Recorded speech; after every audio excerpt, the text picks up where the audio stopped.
Off day today for the Buffalo Bills. The team will be back on the practice field tomorrow afternoon. And before practice, we will hear from head coach Joe Brady, who's expected to speak with media around noon, as there's a number of injury updates and potentially starter updates that we could get from the head coach. But today, the Bills did announce some roster moves as the team is signing cornerback Anthony Kendall, and they are releasing defensive lineman Cody Hoosman. Some preseason news around the league. The Falcons have named their starting quarterback against Denver. It will be Tua Tagovailoa. They will play on Friday, but Tua has not been named the team's Week 1 starter just yet. Over in the NBA, some pretty big news today. The Lakers, they are being sold again, this time to American businessman Josh Kushner and former Disney CEO Bob Iger for $12.5 billion. This does come just about a year ago when the team was first sold from the Buss family to Mark Walter for $10 billion. Bisons had some early afternoon action today. They did drop one to Worcester, 2-1, and then some late afternoon baseball in the majors. Yankees play host to Seattle at 7:05. The Blue Jays have the Red Sox in town at 7:07, and the Mets, they are down in Atlanta versus the Braves at 7:15. That's your Paddock Chevrolet Sports Update. Paddock Chevrolet with you for the extra mile since 1935. I'm Zach Jones for West New York's Voice of the Fan, WGR.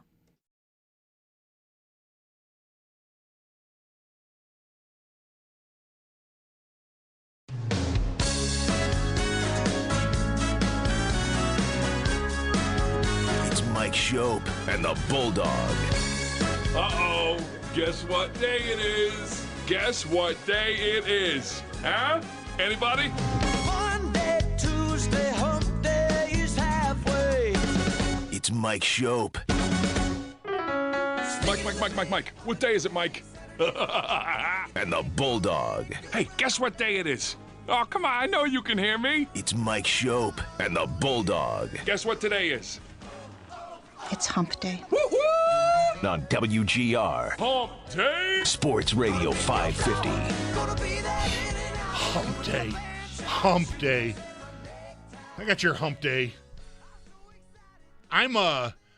This is mountain day for me. I realized today, I shouldn't lead the show with something you probably aren't going to care about, but I'm off. It plays into what I want to talk about. I'm off after today until 2 weeks from today, which is it's like a honeymoon amount of time off. It's like I'm having a baby time off. It's go to Spain. I don't think I was off for that long when I went to Spain 2 summers ago. But it just sort of happened that way. I have the next 2 days off to end this week. That was scheduled a long time ago because of a couple of concerts I'm attending tomorrow night and then Friday night. And I just thought, it'll be nice to just have those days off.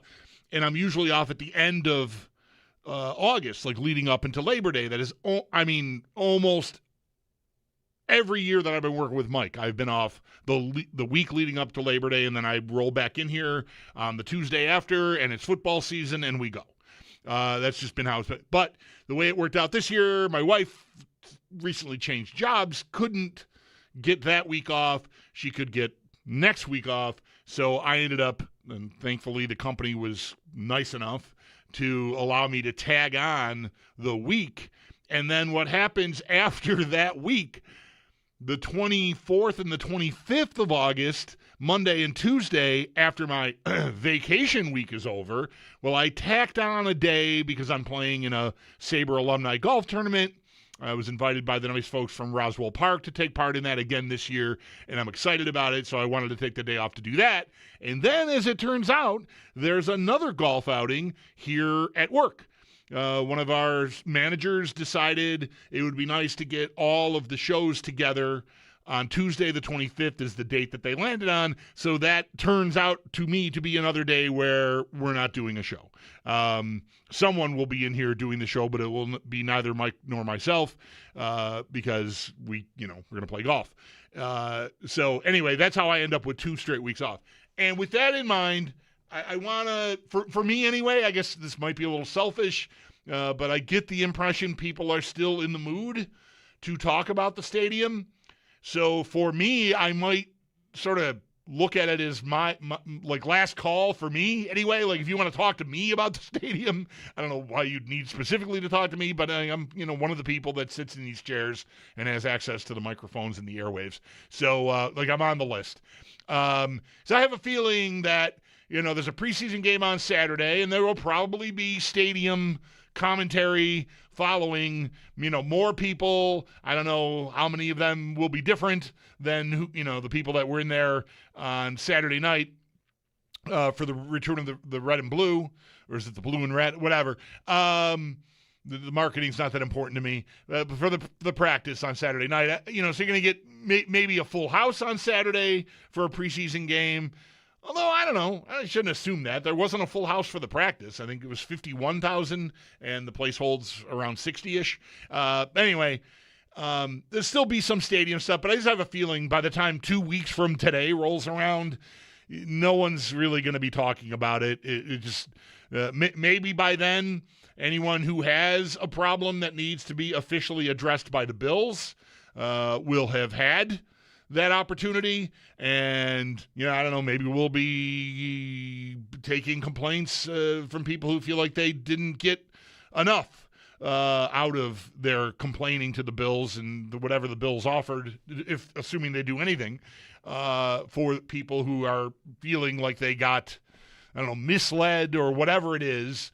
They have seats with obstructed views that they, will have an opportunity to take it up with the Bills. I know this because I can read. And so I read a Tim Graham piece from earlier this week where Pete Goelli says they have heard from, this is probably Monday, I think, is when this got posted. So far, we've heard from less than 1% of our PSL holders about anything Sightline related, said Pete Goelli. Okay, that was Monday on a conference call with reporters, so it's a couple days old now. Relative to that specific issue, we feel very confident what was represented via the virtual venue is accurate to what people saw when they sat in their seats. If anyone feels otherwise, we're taking this on a case-by-case basis, and we'll address any concerns that they have. So that's the Bills' official stance on it, which sounds to me like if you're upset and have been posting pictures, although I don't know how many people actually did that. It's a lot of repetitive pictures, but I do believe that, less than 1%. Let's just work with that number because we've heard some people, really it was Monday. Yesterday, Mike and I, we did not really talk about the stadium. Monday was all stadium all the time for us. And today will be a lot of that, depending on you out there. 803-0550 is the number. I'll get to calls here pretty quick. Just have a couple of things I want to lay out. Less than 1% of PSL holders. There are 60,000, roughly, PSL holders. So that's not quite 600 people, but it's probably a few hundred people. Somebody on Monday came with and I've seen this, it's just a couple of seats. It's a couple of dozen seats. It's whatever. No, it's if you extrapolate out like those landing spots for the stairs with the railings and the plexiglass and all that are in every section of the 400 level. So you go around, multiply, 20 seats per section maybe are compromised. Maybe it's less than that. But go around the stadium, and it's probably not all the same, but the corners are maybe better because you don't have to turn your head left or right like you would if you're sitting somewhere between, say, the 30s or the 20s, where, you're looking at either end of the field and there might be an obstruction. On the end, you're just looking straight ahead, and provided there's not something blocking that view, which I'm not saying there isn't. I don't know. But maybe you're better off. But anyway, so a few hundred people at this point, according to Pete Goelli, have had enough of a problem that they've reached out to the Bills. Aside from posting pictures on Facebook and calling radio shows, they've taken the step of contacting the Bills. So there is that. I thought while there wasn't a ton of information that I was able to gather from the appearance on our morning show by Jonathan Malley, who's a managing partner with Populous, the architectural firm. This guy was involved in designing the stadium and having it built to specifications. I guessed at this. All I could do was guess at it on Monday, but it turned out to be like a good guess. It absolutely made sense. You've heard a lot of, I even heard someone this afternoon when I was on my way in call Brad and Tim and say, like, how could you design a stadium that has these problems? Like, what a huge miss.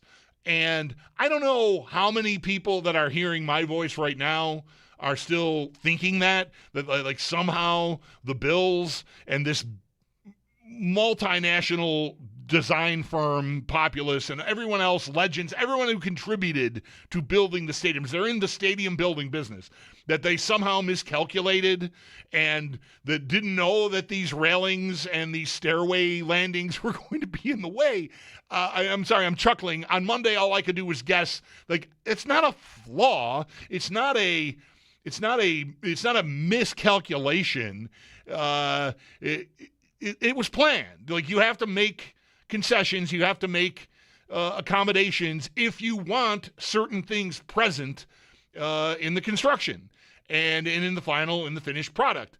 And what Jonathan Malley basically explained was, yes, those stairways are where they are because we didn't want, the decision was made that we wanted open concourses, ability to see 360 in all directions from the concourses, in particular, obviously, the field of play.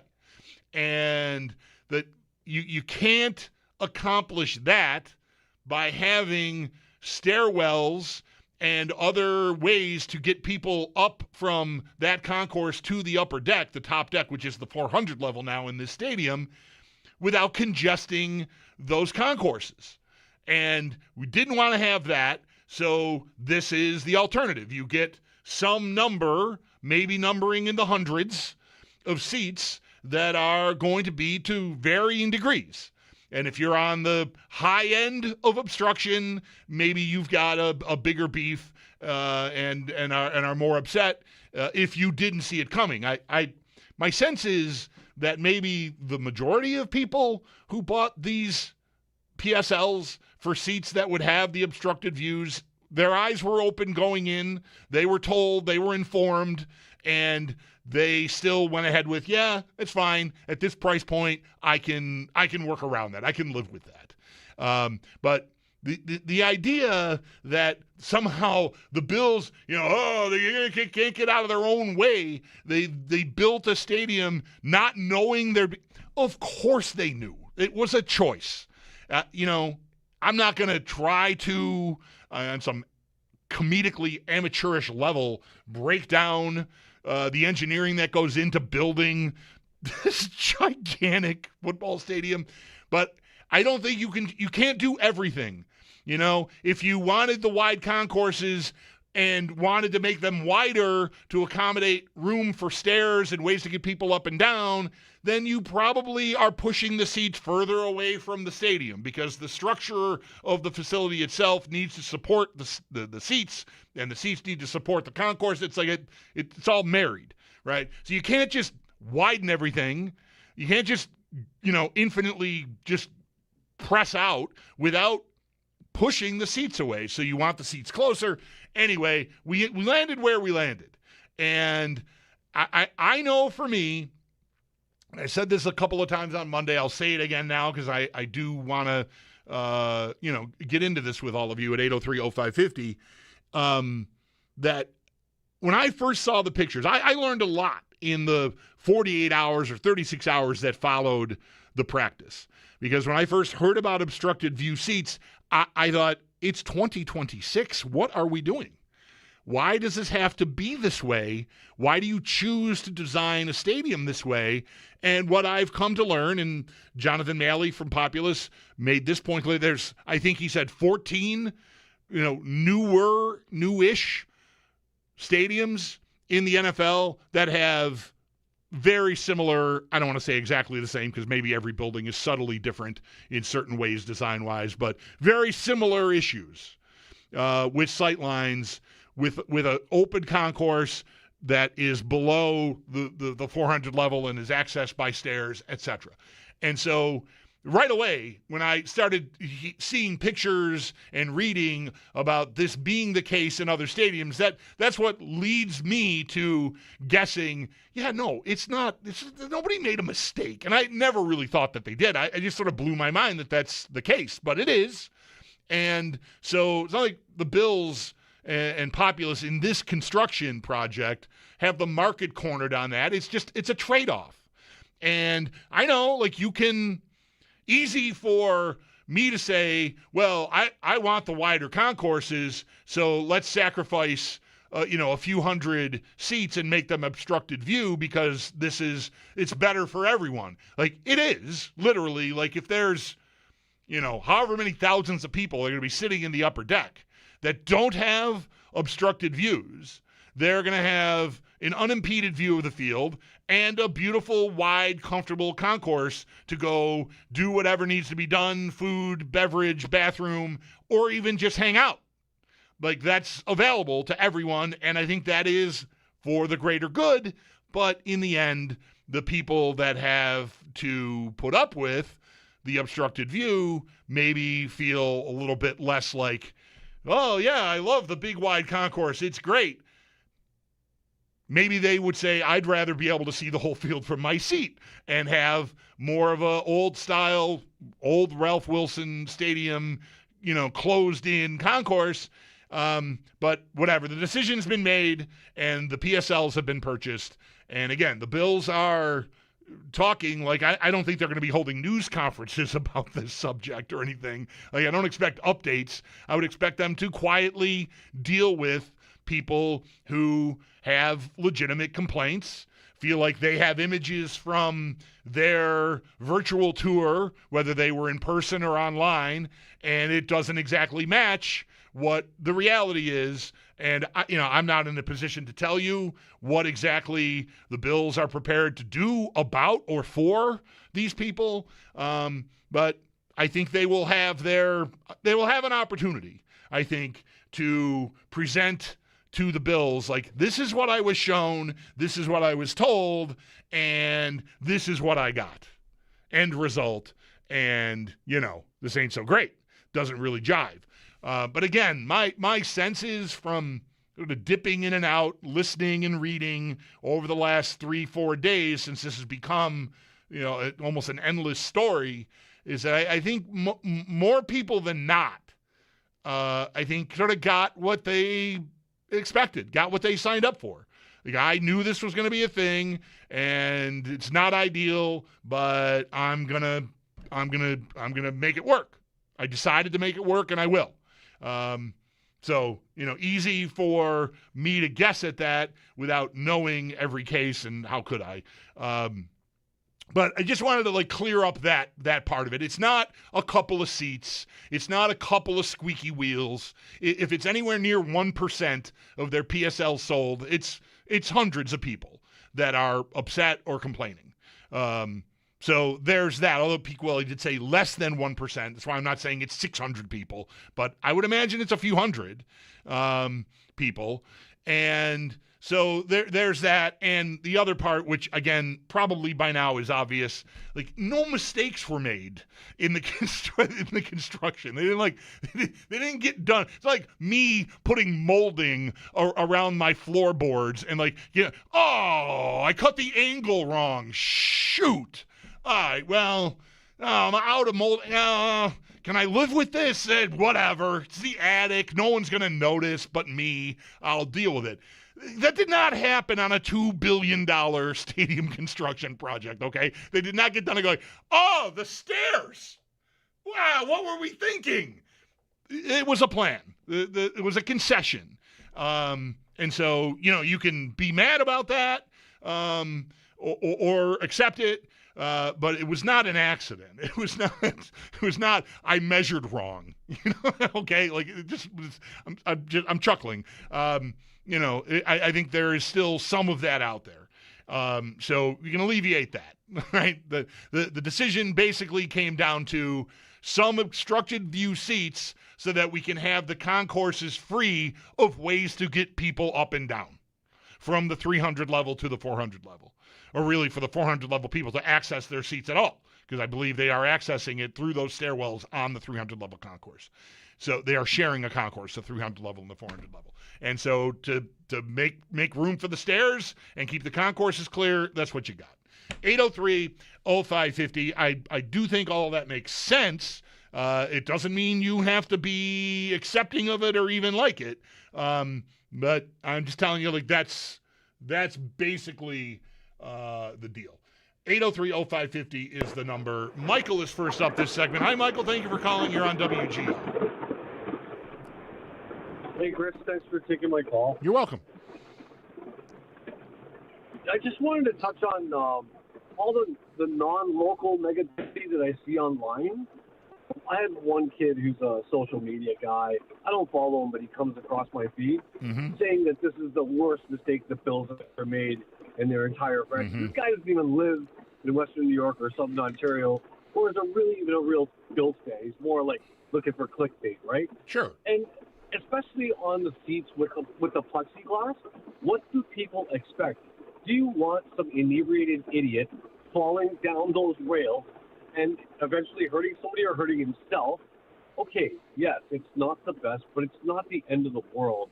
And if you're a season ticket holder or a PSL buyer who was actually misled, I want to hear from you because you dealt with the company that the Bills hired to buy your ticket. But again, it's like, we got this beautiful thing and we're all focused, or not all of us, but a lot of people are focused on the negative, and I'm just sick of it. Like, I want to move on to games. Let's see what it's like when there's an actual game. That's also part of it, Michael. That's why, thank you. That's a part of the problem I think we're enduring right now. If it indeed is a problem, like you feel like you've heard enough of it and you're sick of it. You want to get on to talking about the games. Well, guess what? There aren't any. So we're in this soft spot still. Like, I know they're practicing. It's training camp, although they didn't practice today. They had this practice. There'll be a game on Saturday, but it's a fake game. It's not a real game. We're not going to be like pouring over the game. It's not what we do.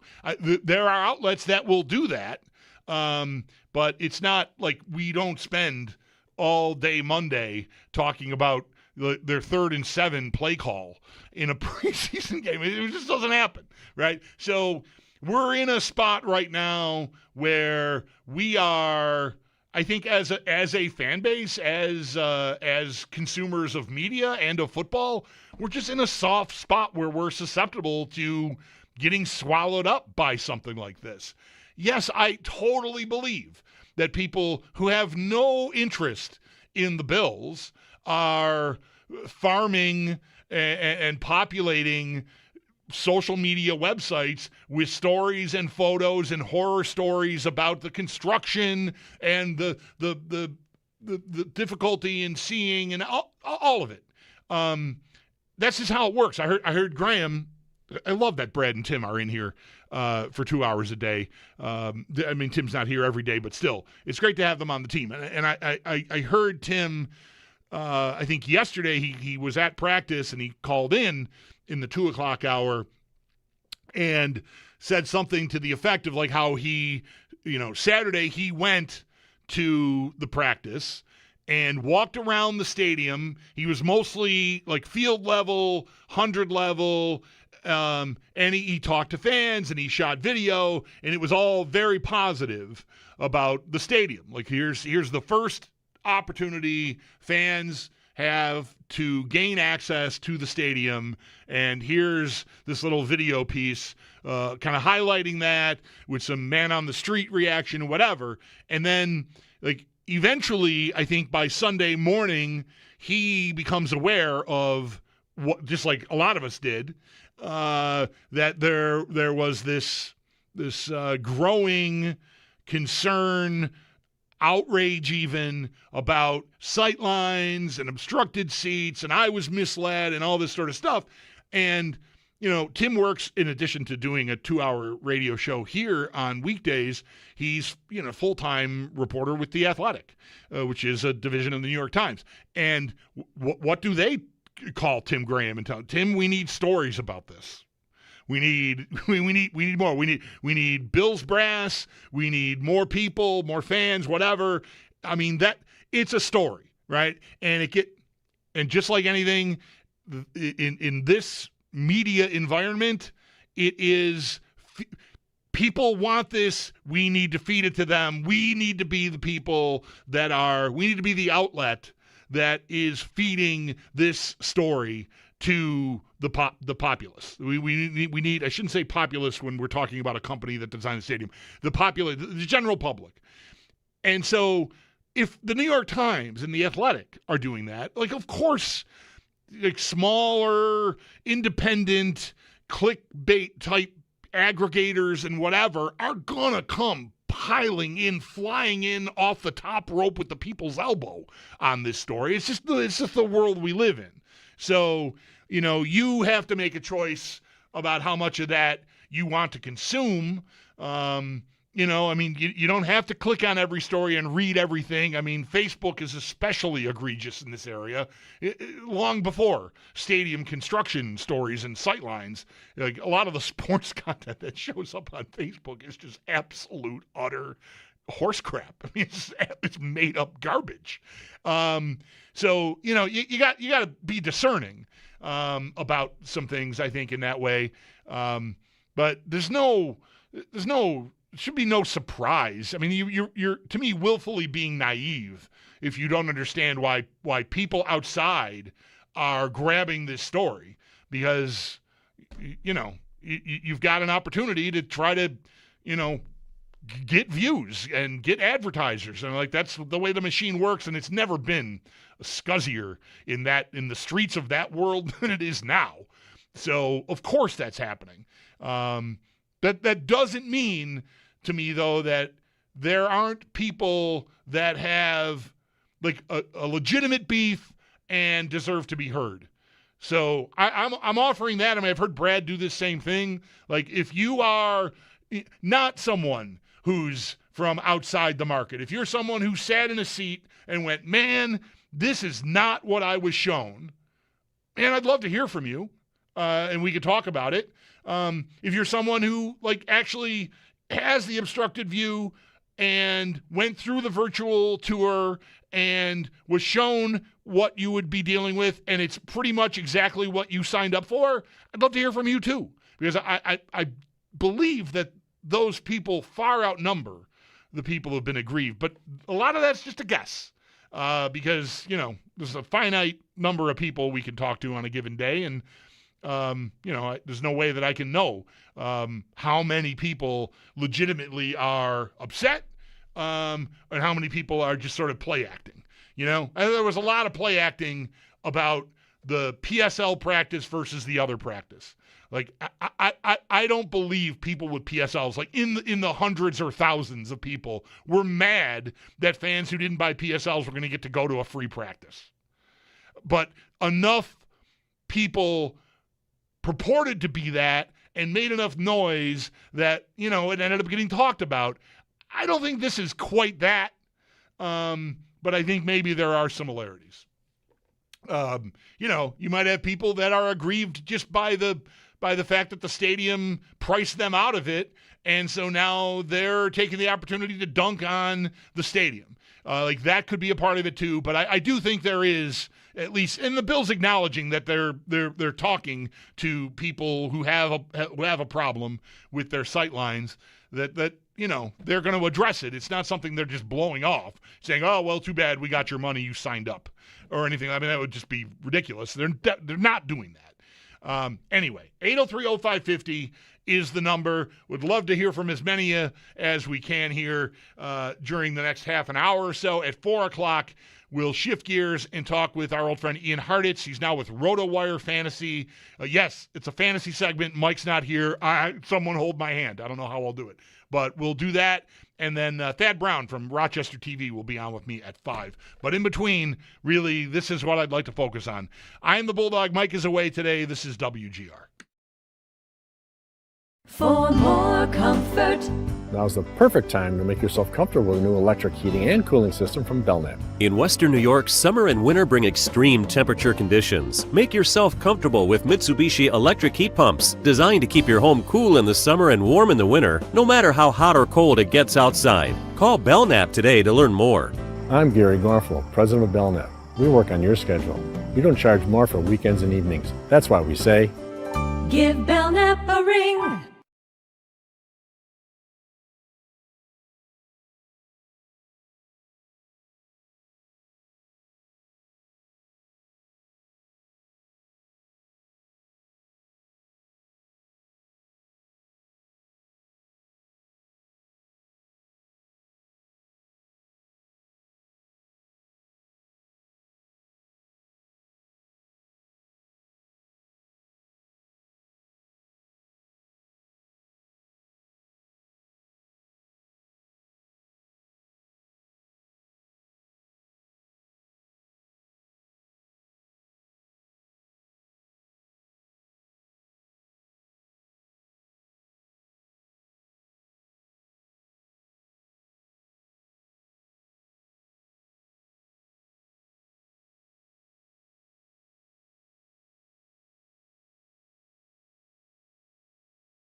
was alleviate as much congestion on the concourses as possible, create open views from the concourse. So Old Highmark, you're going into the, behind a wall, and you're going to get your food, to get your drink.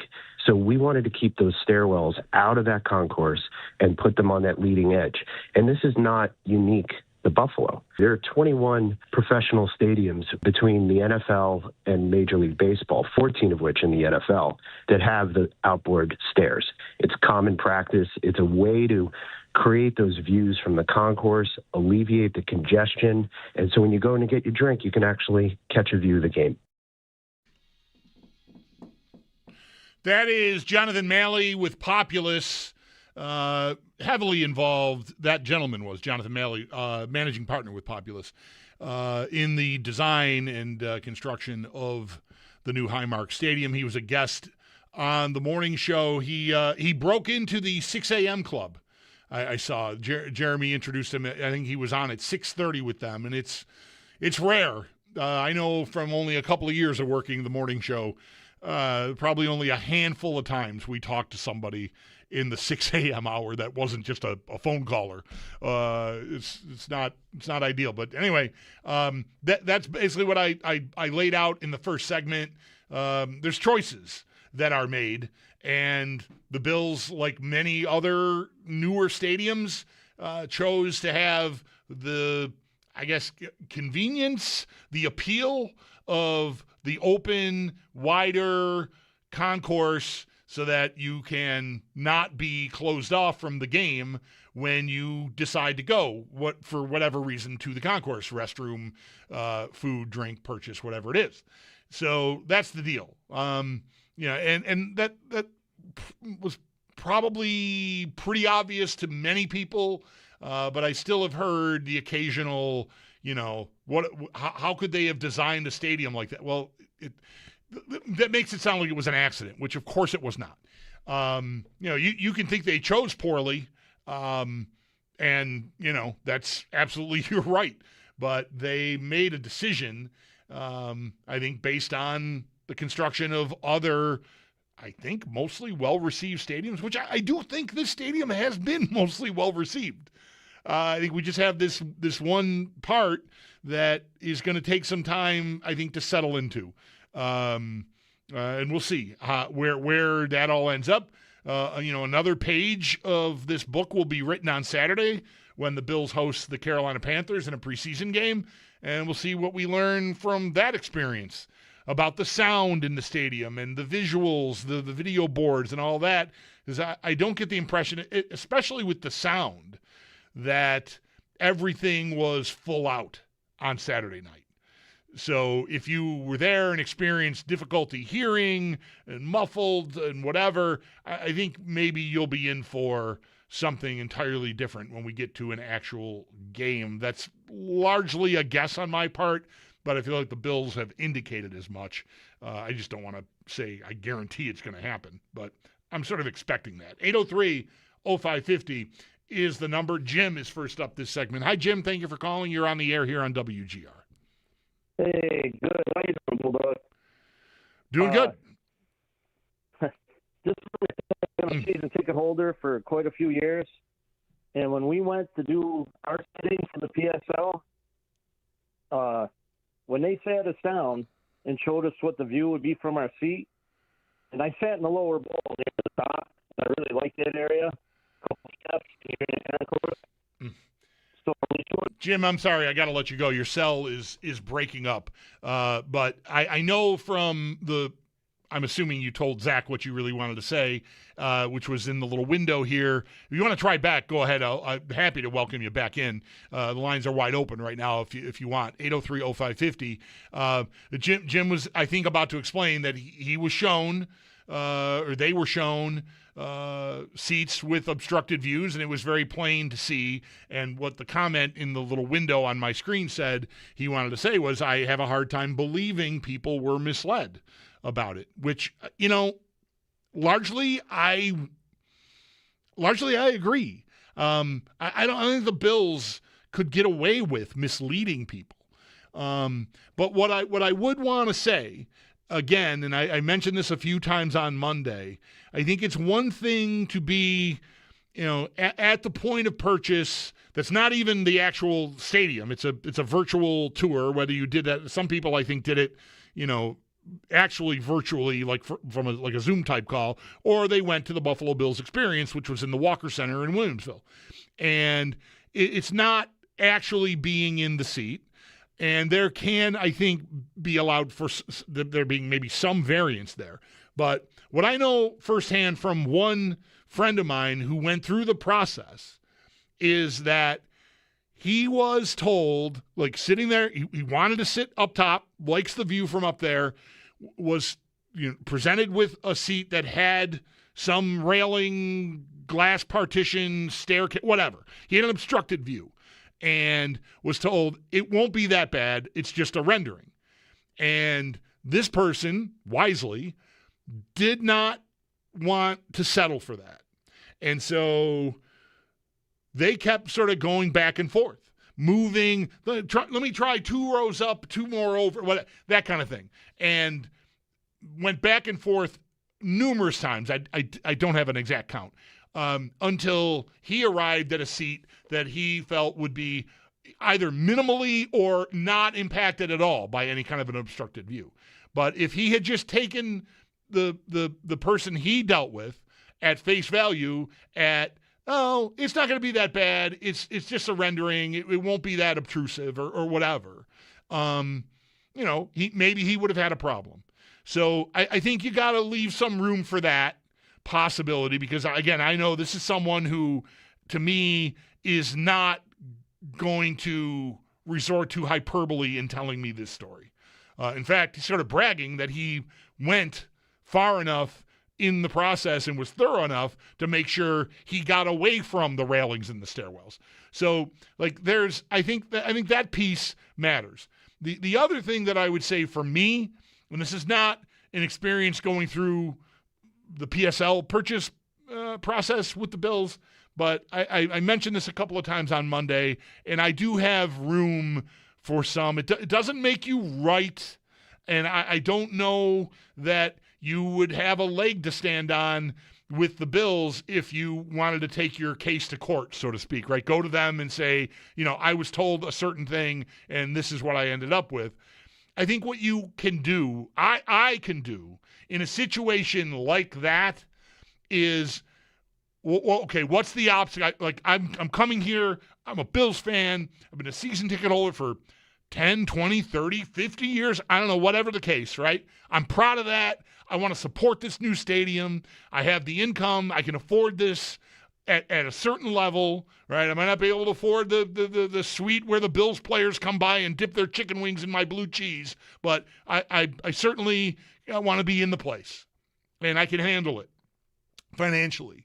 And, well, here's this opportunity, and this costs this much, but there's this railing, and there's this, and there'll be somewhat of an obstructed view. I could see me very easily, and really a certain kind of person, and I am such a person, go, that won't be that bad. It's only a quarter or a third of that one end zone, or from the 10-yard line to the end zone. And if I stand up, I can see, and I'll just stand up anyway when the ball's on there. It's not that big a deal. It's fine.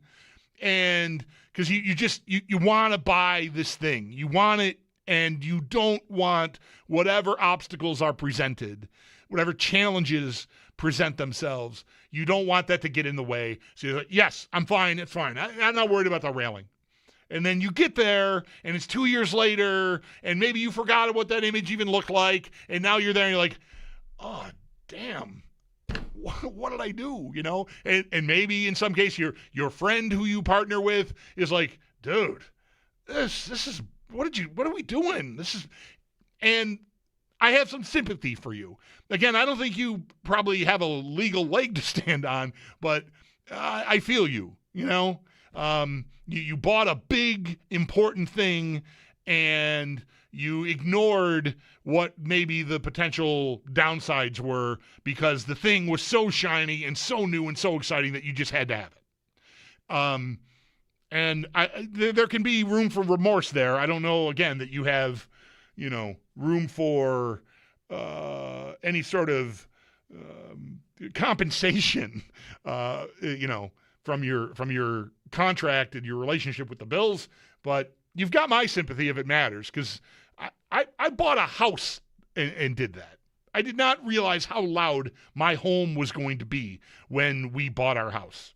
We've lived there, it's 28 years now. We love it.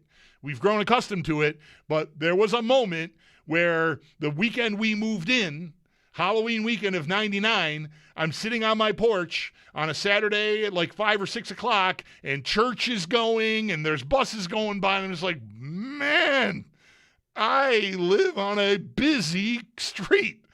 And I really did not fully appreciate that when we bought the house, because we loved the way the house looked. We loved the porch and the awnings, and the attic was semi-finished, and I could see me finishing it, which I eventually did. And the location was great, and the park is right there, and I'm going to teach my kids to ride bikes in the St. Mark's parking lot. All these things that like were positives, and I ignored the elephant in the room was that I'm on a busy bus route, and it's dirty and it's loud.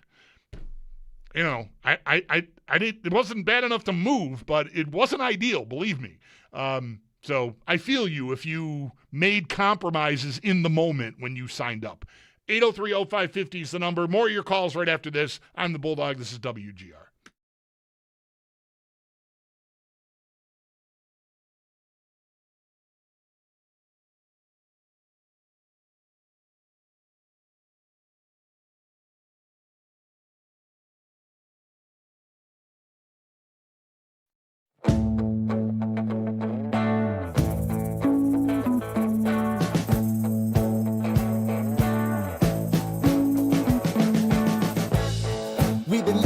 Sin so long, all the feels are gone. Fella stopped me on the street last night, said everything's alright. Roller coaster, make it through the day upright. It seems your meal ticket is gone, but life goes on. I could never imagine something better. Yeah, right. Now you're cooking on high heat in the middle of the street. Roller coaster, take me to a better time. Let's go. All sing your high line with the roller coaster of life. Yeah. It's time to all choose your timeline on the roller coaster of life.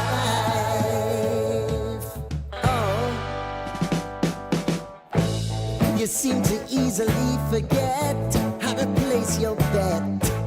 When everyday life gets you down, you gotta steal the crown. Got to own it.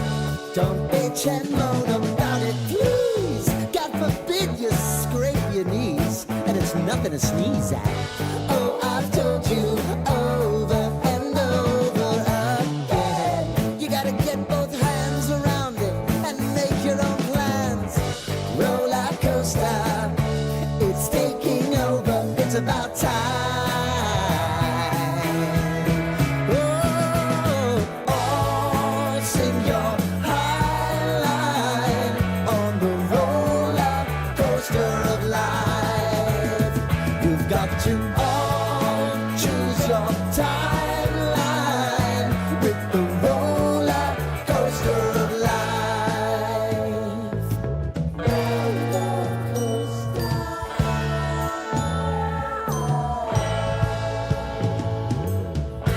I want to go down the rabbit hole, down the rabbit hole.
how many of you we can squeeze in here before we hit that break. Mickey is first up this segment. Hi, Mickey. Thanks for calling. You're on WGR. Bulldog? Hi, Mickey. You're on the air. Go ahead. Hey, Bulldog. How you doing? I'm good. Hey, well, I looked at those seats. I'm a season ticket holder. My choices were the 300 or 400 level. Mm-hmm. But I knew that if, I wanted to get 400 level, I wanted the first few rows. But when you look at it on virtual reality, you literally can go 360 degrees. You can clearly see the railing. You can clearly see the platform. They tell you there's a glass panel there. If I'm sitting in a luxury box and I'm looking at the game through a glass panel, what's the difference? You know that railing's there. The reality is, not virtual anymore, the actual reality is there's people stand on that platform. There's hundreds of people that go past you and up and down those stairs. It's going to be a constant struggle to have people in your way. That requires the person not allowing people to go up the stairs when there's a play about to occur. But I understand what people are saying, and I have some sympathy. But if I'm the Bills, I'm the Buffalo Bills, I sit down, I talk to them calmly, and I say, all right, look, we will refund your PSL. We will refund your season tickets. Because they've got like 30,000 people on a wait list that will take those seats. Right. I bet they'll have no trouble replacing them. I think you're right. So you knew that platform was there. It's right in front of you in your meeting with them. It's not a lie. And I dare anybody that has this problem to show me their virtual reality from their seat, and that platform will be there. Yeah, I think that's probably right, Mickey. Thank you. I appreciate the call. I think you make a very important point in that looking at it in in the Bills experience or online is one thing. When you've got 60,000 people in the house and some of them are going to be up and down those stairs during the game, it changes it. I do think I heard Tim make this point, very good point, during the show he does with Brad, that, this was a practice. People were probably around and about more than they will be during a game, but still, I think, you're gonna have an issue. It's just to what degree you saw it coming is something I can't judge for each individual that was in any of those meetings. We'll hit a timeout, shift gears, talk some fantasy with our buddy Ian Hartitz from RotoWire after this on WGR.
Off day today for the Buffalo Bills. They'll be back on the practice field tomorrow. And before practice, we will hear from head coach Joe Brady with a number of injury questions and potentially if the starters will play on the preseason on the minds for many Bills fans. Though the team did announce today some roster moves. They are signing cornerback Anthony Kendall and releasing defensive lineman Cody Huesman.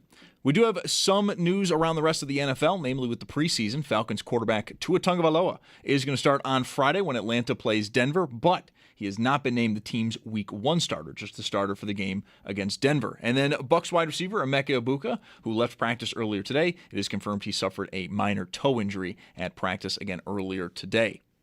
Over in the NBA, some pretty big news. The Lakers being sold again, this time to American businessman Josh Kushner and former Disney CEO Bob Iger for $12.5 billion. And this does come just around a year since they were last sold when Mark Walter, bought the team from the Buss family for $10 billion. In baseball, Bisons had some early afternoon action. They fall versus Worcester 2-1. And then later tonight, Yankees play host to Seattle at 7:05. The Blue Jays have the Red Sox in town at 7:07. And the Mets are down in Atlanta versus the Braves at 7:15. That's your Paddock Chevrolet Sports Update. Paddock Chevrolet with you for the extra mile since 1935. I'm Zach Jones for Western New York's Voice of the Fan, WGR.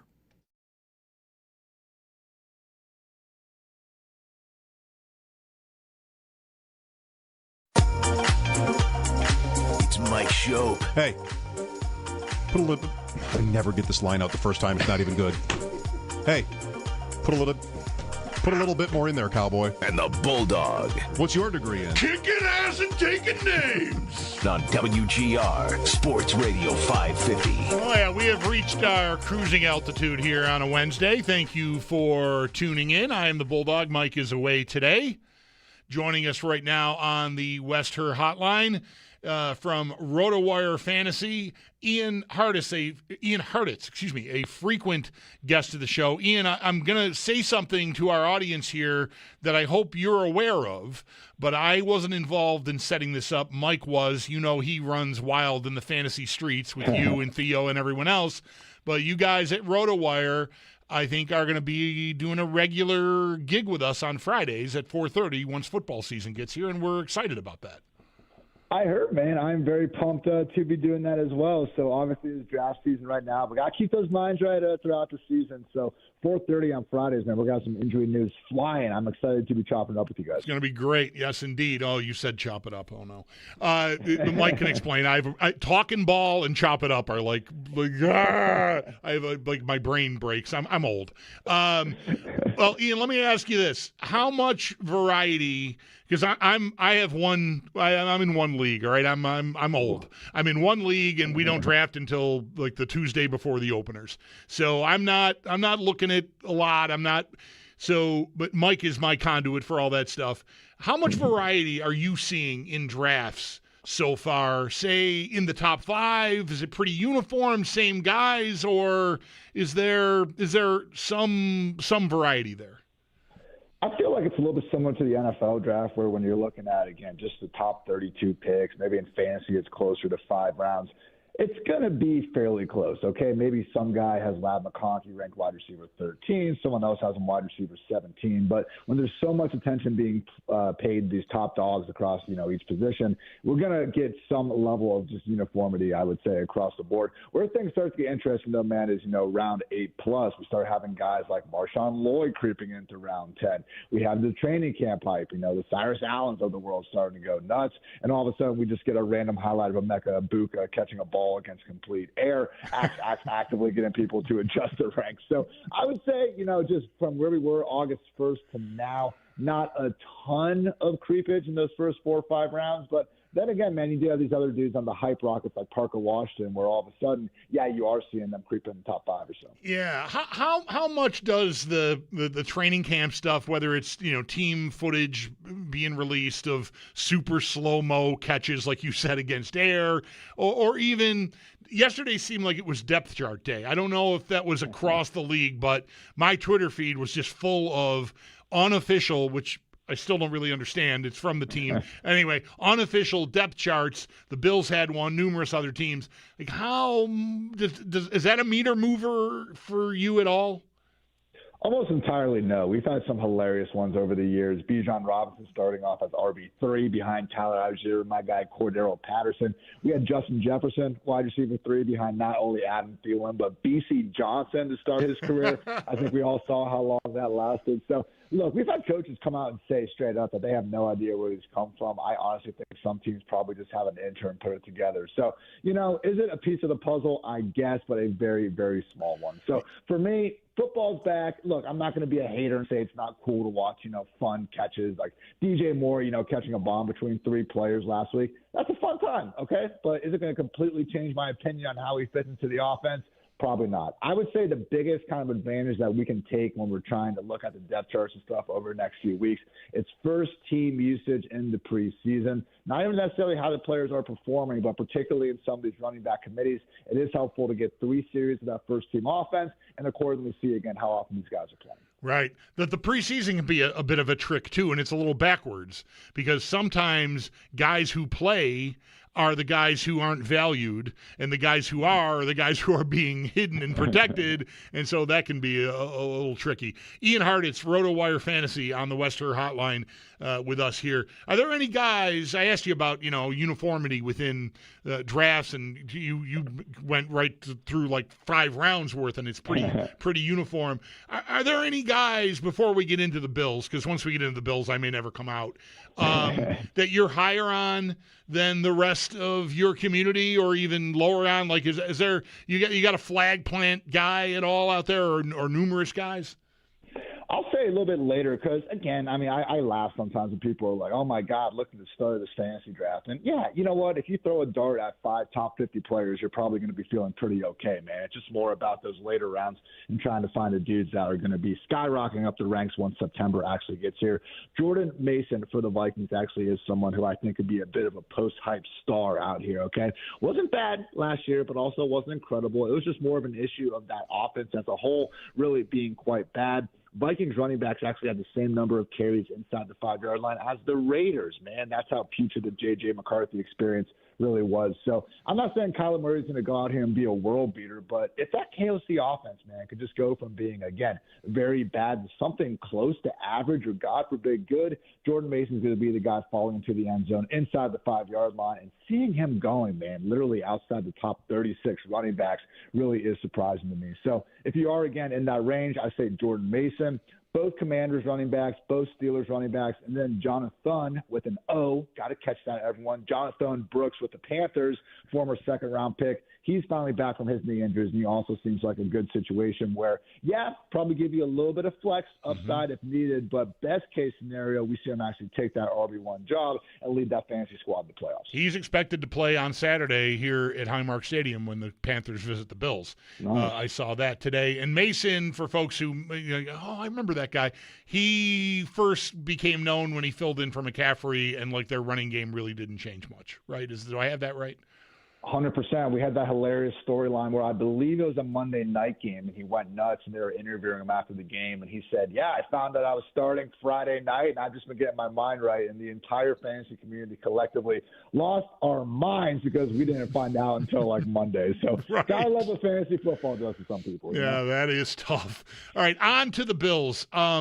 Unlike other years, now that Cook has broken through, rushing leader, all the touchdowns 2 years ago. Last year, I think he had 12 instead of 16, so still very productive in that area. Cook and Allen, I think, probably lead the way here. Not probably, almost definitely do. What are you doing with James Cook? And are you buying, speaking of, this is my running back's going to be used as a receiver season, I think, as well as preseason, Ian. And there's a lot of chatter here. Pete Carmichael's over years with Sean Payton, how they've used Kamara over the years. And so there's a lot of talk about Cook in the passing game. We'll see if his blocking holds up enough for them to trust him to be on the field on those downs. But what are you doing with James Cook? My personal favorite August storyline is the running back's going to be used more in the slot this year, and then we end up seeing like 4 total snaps throughout the entire season. But James Cook, for me, he's my RB6. I think he's perfectly fine at the end of round 1. Now, you did mention, obviously, having Josh Allen near the goal line. It's kind of the same thing that hurt Saquon Barkley last year with Jalen Hurts. It's just a matter of, Cook and Saquon will obviously get theirs, but when you got a quarterback as a yearly threat to score double-digit rushing touchdowns in their own right, it just makes that margin for error, a little bit smaller. Luckily, the Bills have really been up there with the Lions as the most consistent top 10, even top 5 scoring offenses of the last 5+ years. So I'm not too worried about the group being bad. The pass game stuff, though, is interesting because if you just would go back into, I would say, maybe the end of 2023 and you're like, all right, how is James Cook really going to get going now? I think we would all assume it would have been more so as a receiver, but if anything, he's taken a step back. But you know what? The offense has been great. Ty Johnson does a great job doing what he's doing, so I don't want to necessarily say they're crazy for not using the guy. But, man, he did really flash in that 2023 season. Now, there were some drops, like 3 or 4 of them on those wheels, but I always say, man, going back like the Will Fuller days, you got to be pretty good as a receiver to be in a position to drop a touchdown in the first place. So I do think that James Cook, again, is a capable athlete, good at catching a football more times than not, even if we do have some ugly drops sticking out in our heads. So on the one hand, you see James Cook, and it's like, well, he hasn't been catching the ball all that much recently, but Ty Johnson a little bit banged up. Man, high-scoring offense. We know James Cook can rip off those big plays. If we actually see him in a position to catch 60, 70 passes, we could be looking at him way closer to guys like Gibbs and Bijan Robinson this time next year. Yeah, that would be like double. He's like 33, 34 the last couple seasons, I think, as far as receiving goes. Sounds to me like if you trust his running production, even with the Allen vulturing touchdowns point you made, I mean, Cook is still, again, it's 28 touchdowns over the last 2 years, which is incredible.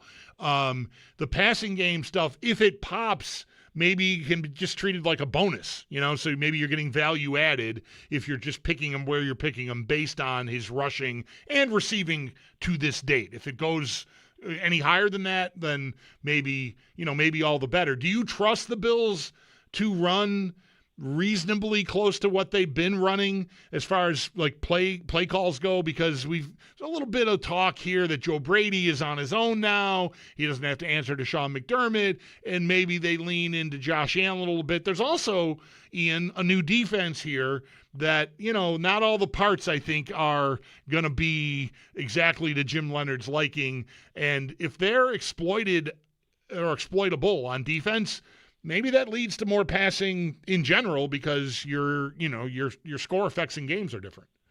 Hey, man, we'll take that, though, in fantasy land. I mean, I go back to those couple of years ago. It was like back-to-back, I think, December games. The Bills played the Lions and the Rams. Yeah. There was like 90 points being scored, combined out there. So Josh Allen certainly, does his thing at Fantasyland regardless of if the Bills are, winning or losing these games. But my goodness, once that dude actually has his back against the wall, you just see the fantasy points flying on the board. So ultimately, again, I just think having the Brady-Allen partnership back, it's really tough to poke too many holes in this team. The only issue I would just have is if we still can't have any of these receivers really take a big step forward. Obviously, ever since Stephon Diggs left, there's really just been one miss after another, man. So I would like to think that DJ Moore could be that answer, but it's just one of these things, man, where, again, we're trying our best to predict the future. The DJ Moore conversation, though, is going to be hilarious because on the one hand, you can just say, it's DJ Moore. He's Josh Allen's number 1 wide receiver. Why are we overthinking this?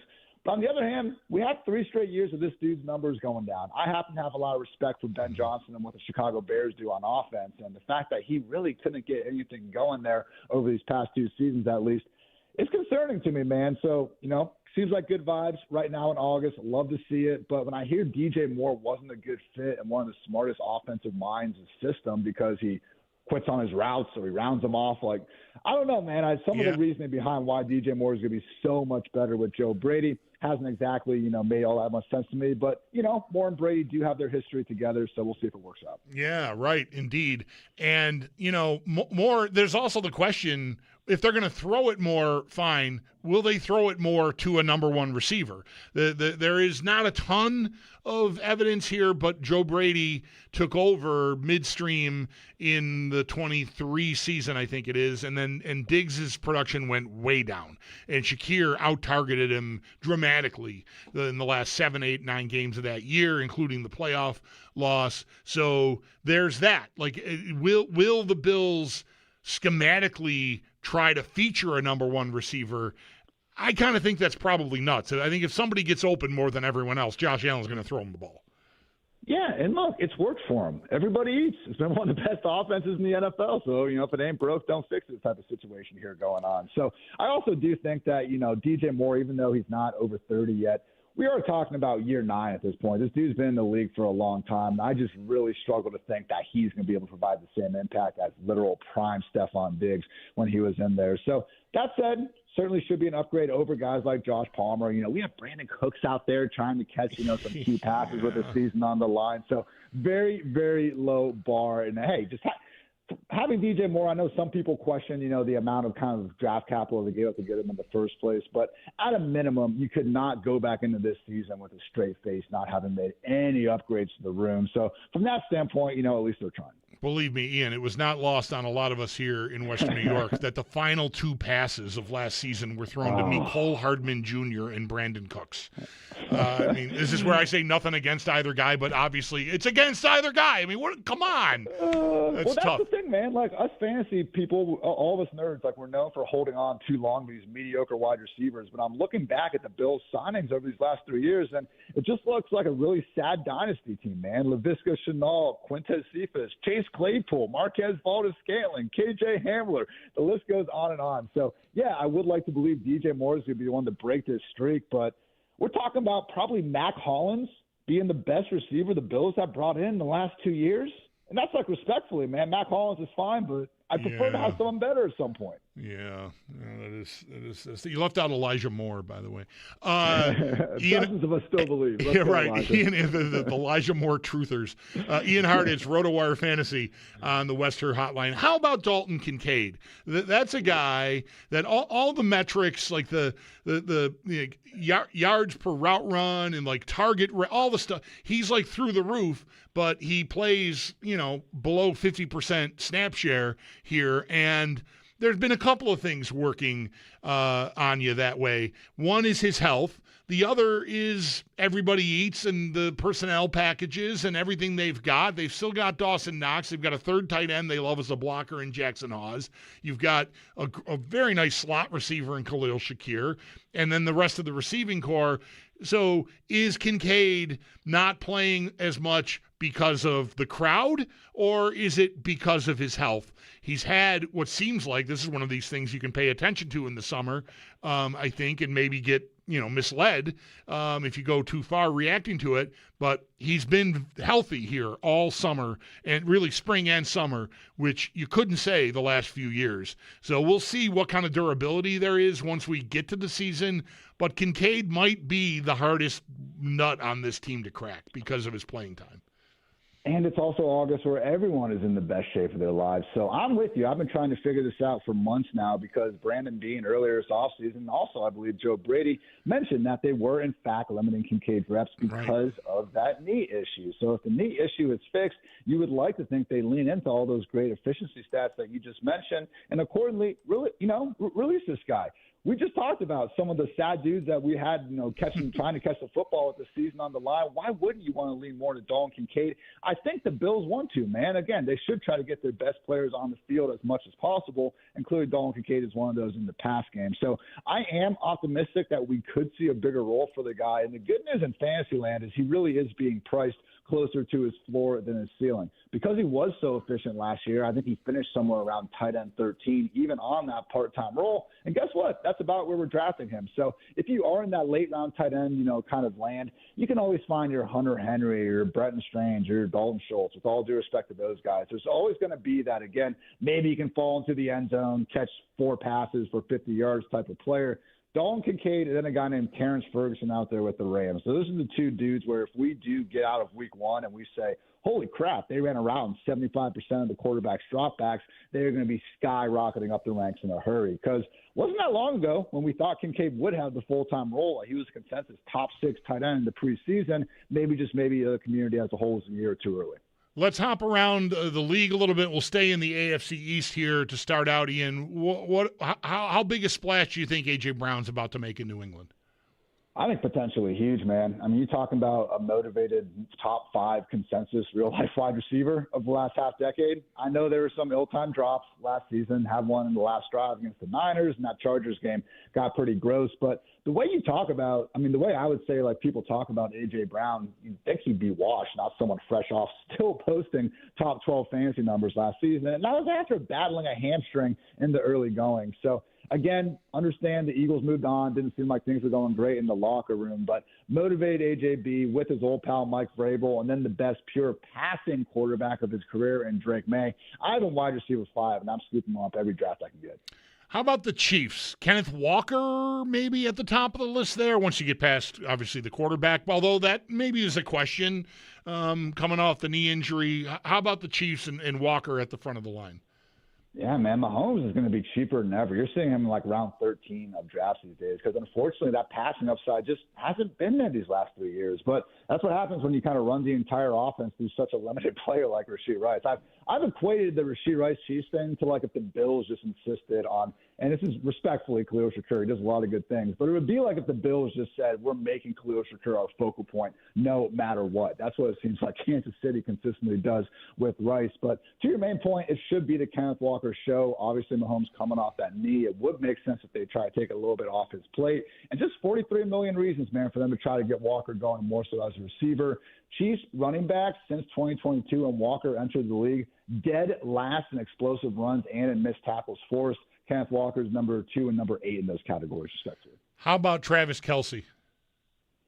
I mean, look at him. He's old, man, 36, 37 at this point. So he did get his yak kind of going a little bit last year, but unfortunately had not 1, not 2, but 3 drops that directly turned to interceptions. So I do think that's kind of the reason why we don't remember him as fondly. But, hey, still might go out there and catch 80 passes. Obviously has the mind-meld chemistry with Mahomes at this point. But in Fantasyland, obviously best days are in the rearview mirror. But, we'll hear his name in Canton before too long. So credit to him on a fantastic career. How about C.J. Stroud? Very rough playoffs. The year overall maybe wasn't great. There were some injuries. Are you betting on a bounce back there? And how does his play affect what you're doing with, say, like Nico Collins, for example?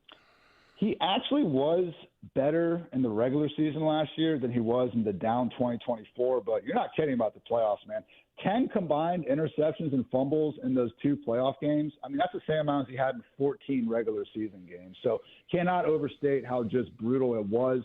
I would like to think that year 2, finally, with Nick Caley can get his feet under himself. They got Tank Dell back, hopefully close to 100%. Maybe he can provide them that kind of lid-lifting field stretcher again. But I just look at his offensive line. Houston and Cleveland over these last few years, they just keep swapping out pieces. And you look at them and you say, well, at least it's not the same guys we had last year, but then you look a little bit closer and you also say, I don't know if this group's going to be all that much better anyway. So I do think that Houston Texans defense, as your Bills fans found out too, absolutely ferocious out there. So I think it's going to be ball control, leaning on that defense, and probably a lot of work for their new RB1, Mr. David Montgomery. Yeah, that's the Bills opener, Houston, and yes, we all remember.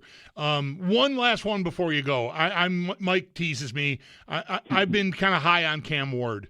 I felt like I guess I'm a Cam Ward truther or Cam, whatever. I'm in denial maybe. I thought there were some really good throws last year, and I know it was erratic and more bad than good. But I kind of believe in him. What about him and Carnell Tate? You believe in that at all? I hear you, man. There were 2 or 3 throws per week from Cam Ward that really did just make you understand why this dude went first overall in the first place. I just look at that offensive environment, though, and yeah, they added Wan'Dale Robinson. They drafted Carnell Tate, who's still just 21 years old. I do, reside in Columbus, Ohio, so certainly do love me my Buckeyes wide receivers and everything. Still, though, that offense, if we want to go ahead and rank the supporting cast 1 through 32, they're going to be a lot closer to 32 than 1, even a lot closer to 32 than 16 as well. So last point would just be, I know Brian Dable liked Cam Ward, but is Brian Dable really the schematic genius? Man, kudos to him, I guess, for helping out Josh Allen. I kind of find it insulting to think that Josh Allen couldn't have figured it out with anyone else. And then just looking at the Giants, so many years to get the most out of Daniel Jones, and then we immediately see this dude leave for Indianapolis and become a world beater unlike the likes we ever saw before. So a lot of question marks about that. Again, coaching staff in Tennessee and the overall roster. I think it's going to be another frustrating year for the Titans on, paper and just in terms of the win-loss column. But I am excited to, again, watch those handful of highlights per week because that dude can't swing it. I know I said last thing, but I just thought of something else. Hafley, the new Miami coach yesterday, said he can envision a scenario where in games Achane gets 40 touches. Over to you, Ian. If they care about this dude's well-being, I hope not, but I guess they are paying him a pretty penny, so got to go earn that cheddar somehow. I will say, man, the Dolphins' offense, I'm looking at it right now and over the cap, they literally have almost $30 million fewer dollars devoted to their offense than the next closest team, which is the Jets, who then also almost have $30 million fewer dollars devoted to their offense than the Browns. So these are two teams that, again, just have some bad contracts. They're getting out of them now and feasibly have no real intentions just based on the players they're putting out there of winning football games. So hopefully Achane can help out a little bit. But, man, when I'm in the first 3-4 rounds of my fantasy drafts, I'd just rather, all things else equal, not be drafting someone who's residing in what very well could be the single worst offense in the NFL. Ian, excellent work as always. We're excited to have you and your cohorts with RotoWire involved every Friday at 4:30, and we look forward to that. Enjoy the rest of the summer, and I'm sure we'll be talking before long. Going to be fun, man. Looking forward to it. Take care. There you go. That is Ian Hartitz, RotoWire fantasy analyst on the West Her Hotline. And, we've long had a regular thing on Fridays on this show with fantasy guests in the 4 o'clock hour, and that is now going to be officially the domain of the RotoWire crew. This Ian and Theo Greminger and a couple of other analysts who I don't know their names off the top of my head, but Mike certainly does. There'll be sort of a rotating cast there for us on Fridays. Okay, timeout at hand here. We got about a half an hour before Thad Brown from ROC in Rochester, joins us to talk specifically about the Bills and the stadium. But we can pile back into the conversation. There were a lot of folks on hold when I diverted here and started talking to Ian.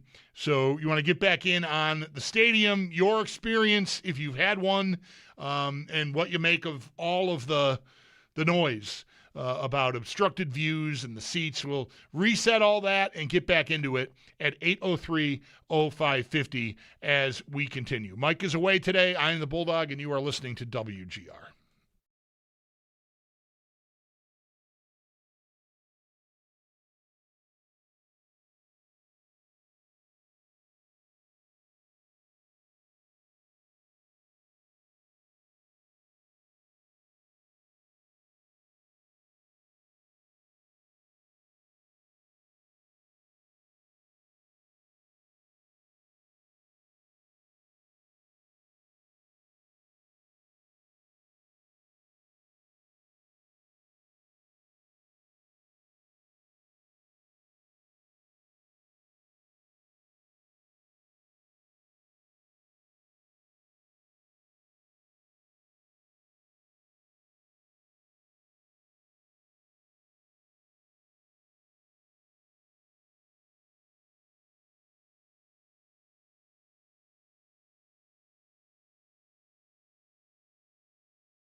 Off day today for the Bills. They'll be back on the practice field tomorrow morning. But before they hit the field, we will hear from head coach Joe Brady. You can listen to that right here on WGR as we await any injury updates and or starter updates for the Bills' first preseason game this Saturday when they do take on Carolina. Today, though, the front office made some moves, and they did announce them today. The team is signing cornerback Anthony Kendall, and they are releasing defensive lineman Cody Hoosman. There is some other NFL news, namely for the preseason. Falcons quarterback Tua Tagovailoa is going to start on Friday when Atlanta plays Denver. But, importantly, he has not been named the team's Week 1 starter, just the starter for when the Falcons play Denver. And then Bucs wide receiver Emeka Egbuka suffered a minor toe injury at practice today that did force him to leave practice early. In the NBA, big news as the Lakers are being sold again, this time to American businessman Josh Kushner and former Disney CEO Bob Iger for $12.5 billion. The team was sold from the Buss family just around a year ago to Mark Walter, but he sells them just a little bit later on, again for $12.5 billion. He bought the team for $10 billion. And then in baseball, Bison, some early afternoon action versus Worcester. Buffalo drops that game 2-1. And then a little bit later on this afternoon, Yankees play host to Seattle at 7:05. The Blue Jays have the Red Sox in town at 7:07. And the Mets, they are down in Atlanta versus the Braves at 7:15. It's Paddock Chevrolet Sports Headlines. Paddock Chevrolet with you for the extra mile since 1935. I'm Zach Jones for Western New York's Voice of the Fan, WGR.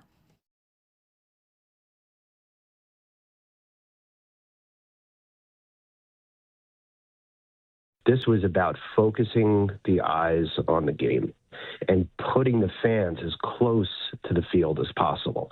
And so what that means when you actually start to lay out the seating bowl is you're bringing the whole seating bowl on all sides as close to the field, the sidelines, the end zone, and you're using the steepness factor, you're stacking the tiers, and by doing that, you're creating this, as we've been calling it, this intimacy of the fan base and the intimidation of the opposing team. And that's what set out the design path on this, and that's what we've been stayed true to the entire time. That is Jonathan Malley, managing partner with the architectural firm Populous, behind the design and construction of the new Highmark Stadium here in Orchard Park. Jonathan was a guest of our morning show today. Yeah. Pay attention, right? The update. The Lakers just sold for $12.5 billion.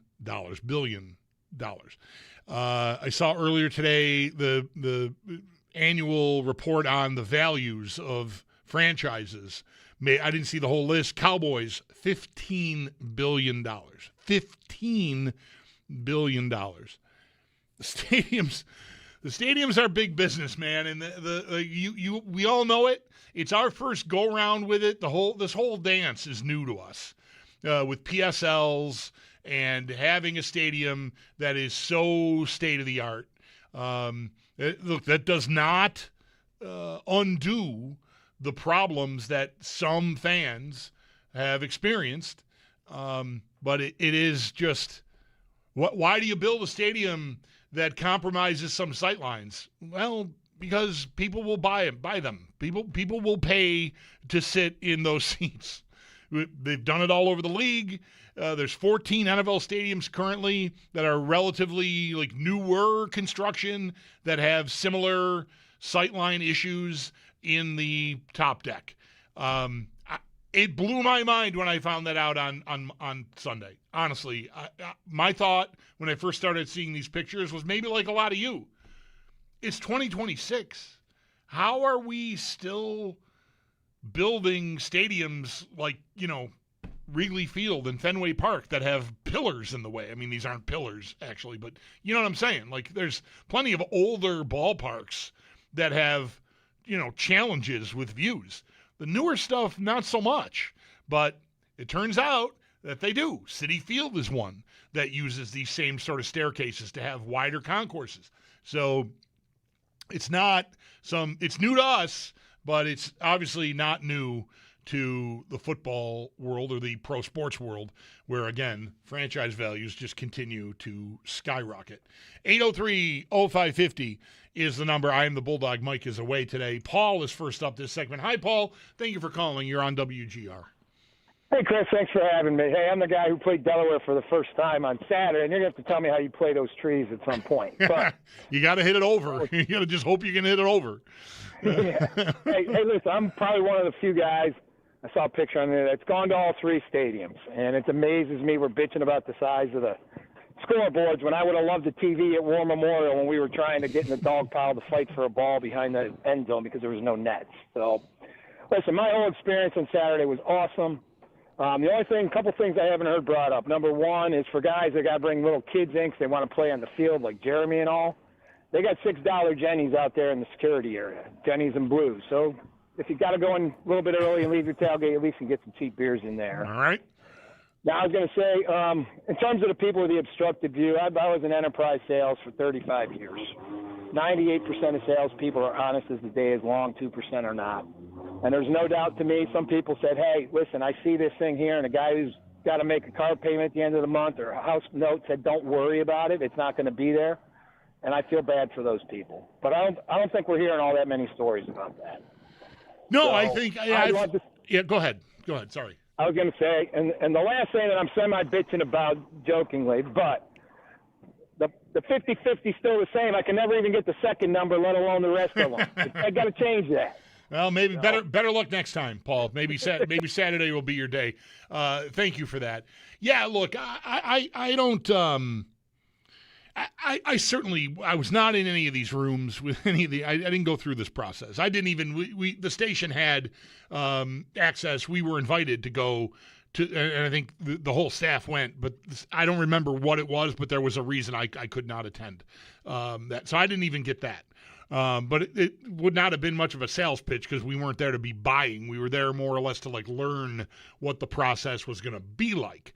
So I don't know. I haven't heard from anybody that went through that session, again, a station session, that knew about obstructed seats. But certainly people who work here that did go through it individually and bought tickets have talked about it. Both our morning show co-hosts, Jeremy White and Sneaky Joe, have seats in the 400 level. And Joe, I've heard since Monday, talking about knowing it was going to be a thing, and I'll just stand up and I'm just going to live with it. He knew that it was coming.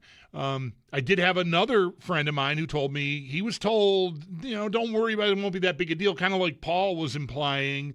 And rather than just settle for that, this person sort of kept grinding on it and went back and forth numerous times with the sales reps to get moved to a spot that he was confident and comfortable would not be have any kind of restrictions, have any obstruction with the railings or the landing areas for those stairs or anything. So,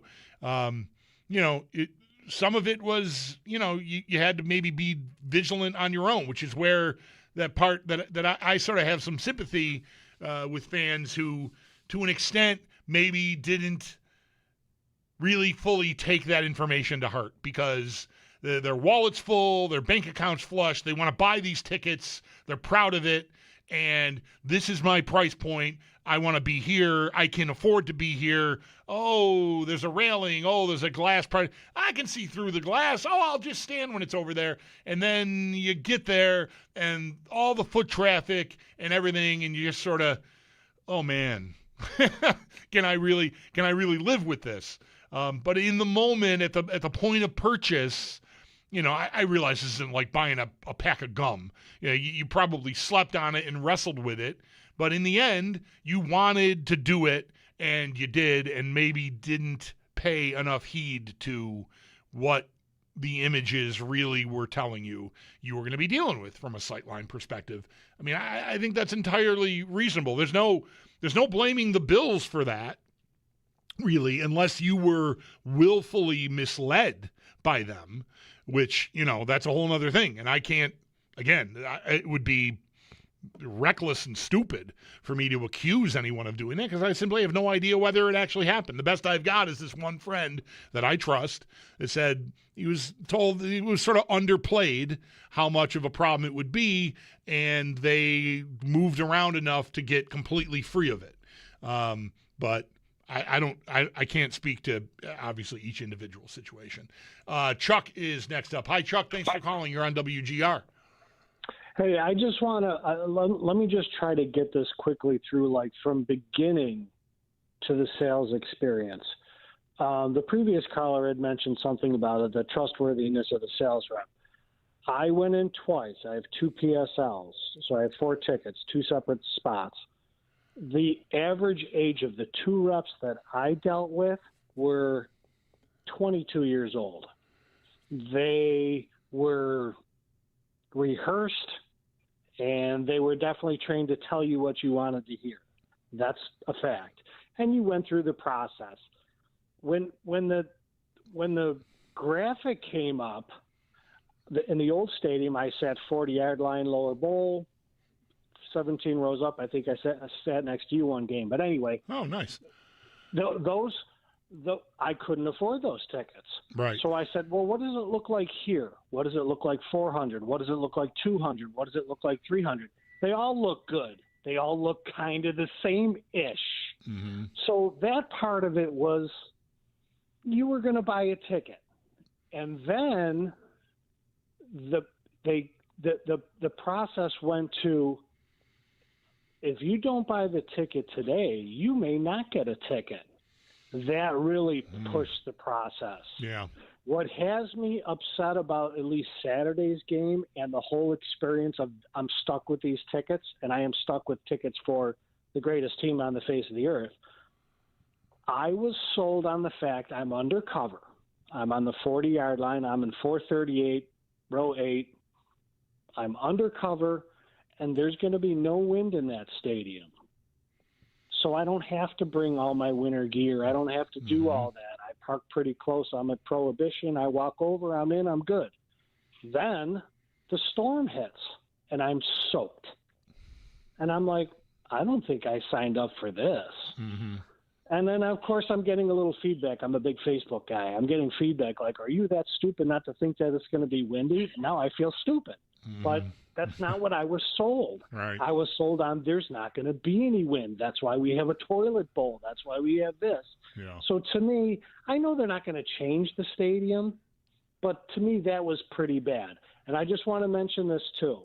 The obstructed views for the people down below me, because I see how bad those are obstructed. When they don't see the game well enough, they're going to stand up. When they stand up, the row behind them stands up. Then they stand up. Then behind them stands up. Then I have to stand up. Then everybody's standing up. That's why that's a poor design. That's why that's a poor design. They gave up luxury of the people buying tickets so the people in line to get a hot dog had more luxury back there. That's weird to me. And that's what the guy this morning was saying to the morning crew. Right. All right, Chuck. I appreciate all of that. You were there and you are informed. Yeah, that is the choice, and I do think it is interesting that there is such a priority on. And look, I don't feel like I have my footing to say whether it makes sense or not, but to prioritize being able to see from places other than your seat, while also saying seeing the game is the ultimate goal. Like that's optimal. What we're trying to do is help as many people see it from as many different vantage points. But the design does sacrifice in order to get that view. Like Chuck just said. You're out on the concourse and you can see it, but if you're in your seat, which is what you really pay, you're paying for the whole experience. You're paying to be in the stadium by buying the PSL and buying the seat. But it's a little weird that the seat is the place that has maybe the compromised view, and out on the concourse that is not the case. So I understand like having trouble rectifying that. But it really is the trend in sports. Baseball has been talking about this. I can remember even 20 years ago when they started redoing Fenway, talking about party decks and common areas and phrasings like that. I got to take a break. I'm long overdue. Thank you for the calls. 803-0550. I'm Bulldog, back after this on WGR.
Time is super tight because I don't know how clocks work.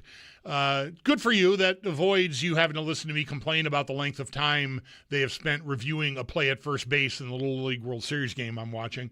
Right now, be caller 5 at 716-221-4947 for your chance at a $50 gift card to Connor's Restaurant on Seneca Street in West Seneca. Every Wednesday, you can score 4 Connor's Beef on Weck meals for just $55 or 1 for $15 because Connor's is better. Again, caller 5, 716-221-4947. Thad Brown from Rochester TV right after this on WGR.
No practice today for the Bills. They had the day off. They will, though, be back on the field tomorrow morning. And before practice, we will hear from head coach Joe Brady. You can listen to that right here on WGR when he's expected to speak around noon, 11:55, noon-ish. The Bills, though, without having practice, they did announce some roster moves. They are signing cornerback Anthony Kendall, and to do that, they've released defensive lineman Cody Hoosman. Around the league, we have some other news. Falcons quarterback Tua Tagovailoa is going to start on Friday when the Falcons play Denver, but he has not been named the team's Week 1 starter, just their starting quarterback for when they play Denver. And then Bucs wide receiver Emeka Egbuka suffered a minor toe injury at practice today, though it did force him to leave early. Over in the NBA, very big news is the Lakers are being sold again, this time to American businessman Josh Kushner and former Disney CEO Bob Iger for $12.5 billion. This comes after just about a year ago when Mark Walter bought the team from the Buss family for $10 billion. Bisons had some early afternoon action versus Worcester. Buffalo did drop that game 2-1. And then the majors coming up a little bit later on tonight. Yankees play host to Seattle at 7:05. Blue Jays had the Red Sox in town at 7:07. And the Mets, they're down in Atlanta to take on the Braves at 7:15.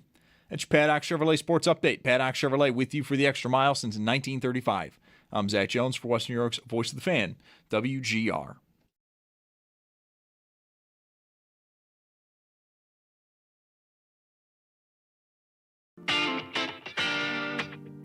It's Mike Schopp and the Bulldog. I look like a delivery guy. I got this purple hat in the mail yesterday. You're matchy. And I got a purple shirt I'm seeing on the video now, and I look like I work somewhere. The purple shirt, I look like I should be driving a truck. It's Mike Schopp. Like Grimace. Right. Oh, Grimace doesn't wear a purple hat. No, but in fairness to but Grimace. there's a lot of purple. And the Bulldog. I mean, I don't think I'm shaped entirely that similar to Grimace. That's right. That's it's fair. It's closer than I'd like, and the clothes could get you there. It's Mike Schopp and the Bulldog. I'm not body shaming Grimace. I'm just saying, they're a big thing. On WGR, Sports Radio 550. Rolling along here on a Wednesday. Glad to have you along for the ride. Mike is away today. He'll be back tomorrow. I will not be. I'm gone for a couple of weeks, actually. No, not really. Well, I'm going lots of places, but nowhere specific. Glad to have you at this moment in time, as we are happy to welcome on the West Her Hotline a man who's been covering the Bills since 2000. You know, Thad Brown, sports director from WROC in Rochester, is on the West Her Hotline. And I tend to think, like all the TV guys, you got the hair and you're good looking, and I feel like that means you're all in like your late 20s. But you've been on the beat since 2000, man. You've been through it, and yet you still got the TV face. You're doing great, man. Dude, I appreciate that, man. Thanks for having me on. And I won't get a better intro than that anywhere, talking to people on the radio. So thanks for that very much. You're welcome. I did see a clip, you talking on a podcast about the stadium. I assume you were there on Saturday and experienced everything firsthand. I've been sort of weeding through all that's been going on since. I took a call in like the first hour or two of the show here, Thad, and someone said, I'm just tired of hearing about the stadium. I want to talk about the games. I'm like, well, bad news. We still got a little ways to go here. We're a month or so out from the games, the real games anyway. There's a game Saturday, but a preseason game with Carolina. The stadium, I'm sure, will be the subject of a lot of conversation following that, as it has been since Saturday night, Sunday morning. I don't know, do you have any definitive big takeaways from the conversation around the obstructed view seats and everything else? Well, I think number one, I mean, the stadium is way nicer and newer. Like, one of the things that really struck me sitting there in the building Saturday night is that it felt like a road game because, you talk about 25, 26 years of covering the team.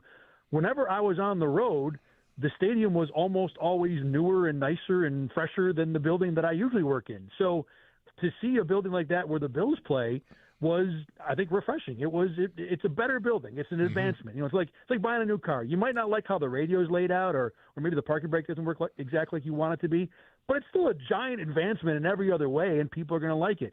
The other thing that I've been thinking too is that the stadium experience is going to be defined by game days. It's going to be defined by how it feels when Josh Allen gets introduced. It's going to be defined by what it's like when the other team's got 3rd and 7. It's going to be defined by what we all feel like when we're sitting on our hands for 15 minutes during a timeout. I mean, to quote one of the deepest thinkers that sports has ever offered to us, the great Allen Iverson, we're talking about practice. This is not how the stadium is really going to be experienced. This is just kind of an opening, and what we get from here will be far more definitive about what this building is like, where it ranks in the league, how much everybody likes it, than what we saw last Saturday night. So there's still, and that doesn't even go into the part of there's still a number of kinks that the team has to work out. There were things in the media end that did not work anywhere near as well as we need them to going forward.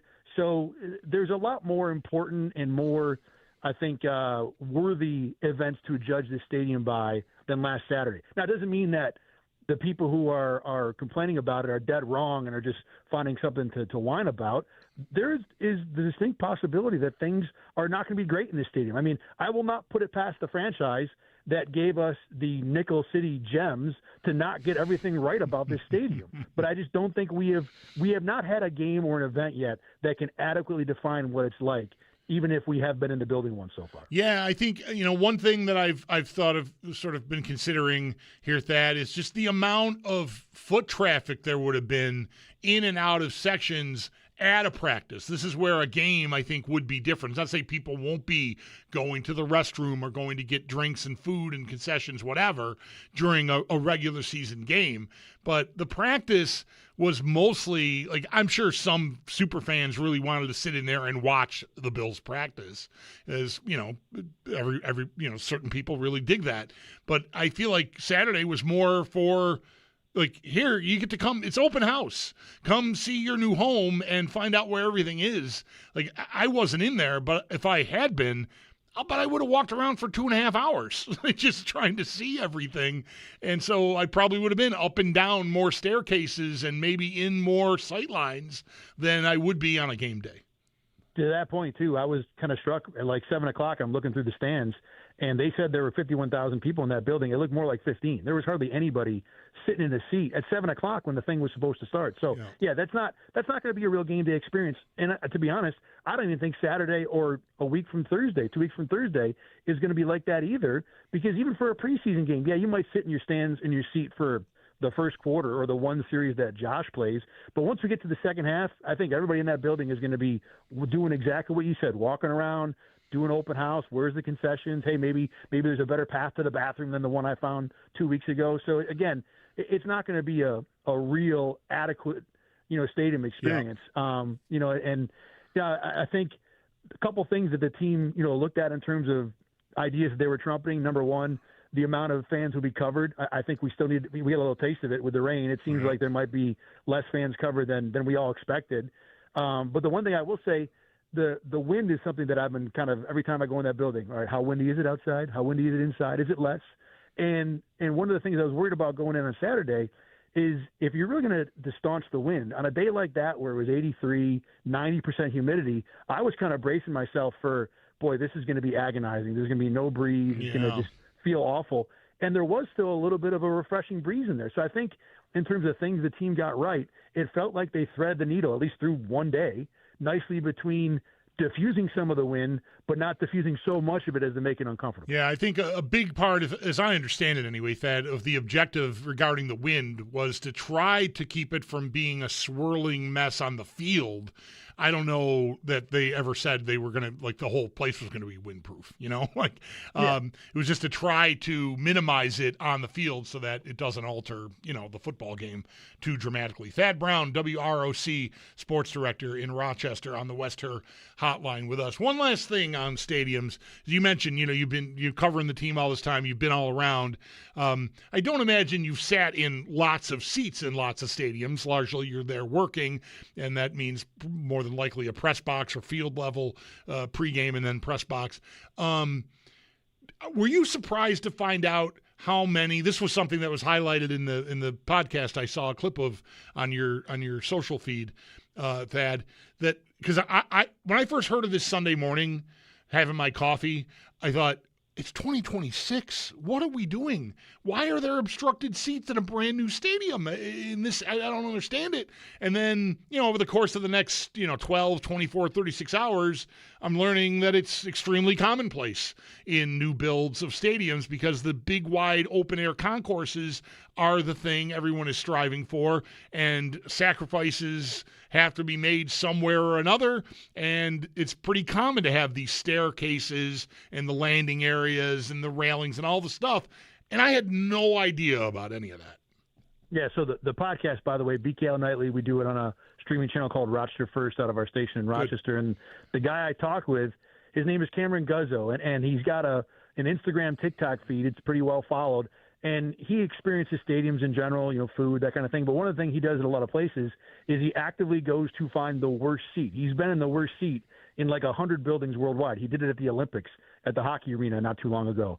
And the thing that he was saying is that what he's seen picture-wise from Highmark is consistent with the bad seats that he sat in and sought out in all these other places, and especially with NFL stadiums. This is just how it's done. He was like, his reaction was almost a shoulder shrug, like, yep, oh, some obstructed seats. This is what everybody else does too. Right. And I had the same reaction you did about, like, how are we doing this year? The one thing I will say with the conversation I heard that Jeremy had this morning, or at least the clip that you guys posted, the idea that we're cool with allowing or forcing 400, 500, whatever the number is, people to have obstructed views in the name of having a concourse so wide that you can see the game from the concourse, to me doesn't make a lot of sense. I've been in a number of games, maybe not, like you said, I cover a lot of them, but I've attended a number of games. Being in the concourse and watching a game on TV has always been sufficient for me, and I would think that a large percent of fans would be fine with not being able to see the game for the concourse in exchange for those 400, 500 people being able to have a clear seat. Now, I understand that it's not just about that. It's about making things wider on the concourse, which everybody appreciates, but it does feel like a frustrating choice that we're going to sentence one, I know it's 1%, but we're going to sentence 1% to an obstructed view so that when Joe and Frank and Mary are going to get a beer, they can still watch the game while they're in line. I mean, if they want to watch the game, sit in the stands. And if you want to get a beer, get a beer and then work on that. It felt like a not reasonable trade-off of this, especially like you said in 2026. I hear you, and especially to say at the same time, you're optimizing fans being able to experience the game. So you are optimizing it for the people that are walking around, but not for the person sitting in the seat. And that can be hard to rectify. I totally hear you. Thad Brown, sports director from WROC in Rochester. Last thing on this, it's not so much specific to the stadium, although the stadium is a part of it. It's been a pretty bumpy summer. I mean, the games can't come soon enough. The stadium is the latest. The week before that, we had the jersey reveal, and that did not go over well with the fan base. I do not think that that's just a few squeaky wheels. I mean, I just feel like a lot of fans are just like, what are you doing? And Saturday didn't help that. Mostly what I heard on Saturday was they're very, very difficult, if not impossible, to see and identify who's who number-wise, and that when they get wet, they're even worse. So just not good. Before that, there was all this sort of the PSL holder practice, then the other open practice, and I never really believed that PSL holders en masse were upset that non-PSL holders were going to have an opportunity to go, quote-unquote, sit in their seats. But there was enough noise about it that I'm sure the Bills didn't enjoy it. And that's like three separate things here in the last, 6 weeks of summertime that have been kind of rocky. You can go all the way back to January if you want. The news conference when McDermott was relieved of his duties was kind of a mess too. Off the field's not been a great smooth ride here so far this summer. No, and I think the moment Josh Allen drops back for a pass week one, that a lot of that will be at least smoothed over to a degree. But I do think that's emblematic of where this franchise has been. This is a team that's been knocking on the door so close and has a quarterback that, a lot of us determined 5-6 years ago that, this is a guy that is going to take this team to a Super Bowl. And the repeated failures, I think, has worn on the franchise. And I think you don't just see it with the coaching staff or the players. I think it filters into everywhere. And I think there's a squeezing going on to get it right, to finally get over the hump, to do everything in a level that is commensurate with as great as the quarterback is. And these are still human beings. I mean, Brandon Beane's a really good GM, but he still, has emotions and frustrations and pressures like anyone else, as does everybody else in that organization. And even though they win divisions all the time, make playoffs all the time, win games all the time, not being able to get over that hump, I think has been something that's worn on people. And it got to the point this year where they finally had to fire the coach. And whenever you fire a coach, things aren't going well. I mean, I know number of wins, playoff appearances, there are a lot of teams in the Bills' own division that would sign up for what Buffalo's done the last 5-6 years. But in Buffalo, that's not good enough. And I think it is, to a degree, kind of, again, filtering to the rest of the organization, and there's frustration going on. To the team on the field and the coaching change, Thad, how different, if at all, do you think they'll be on offense with Joe Brady now in charge and not having Sean McDermott to answer to?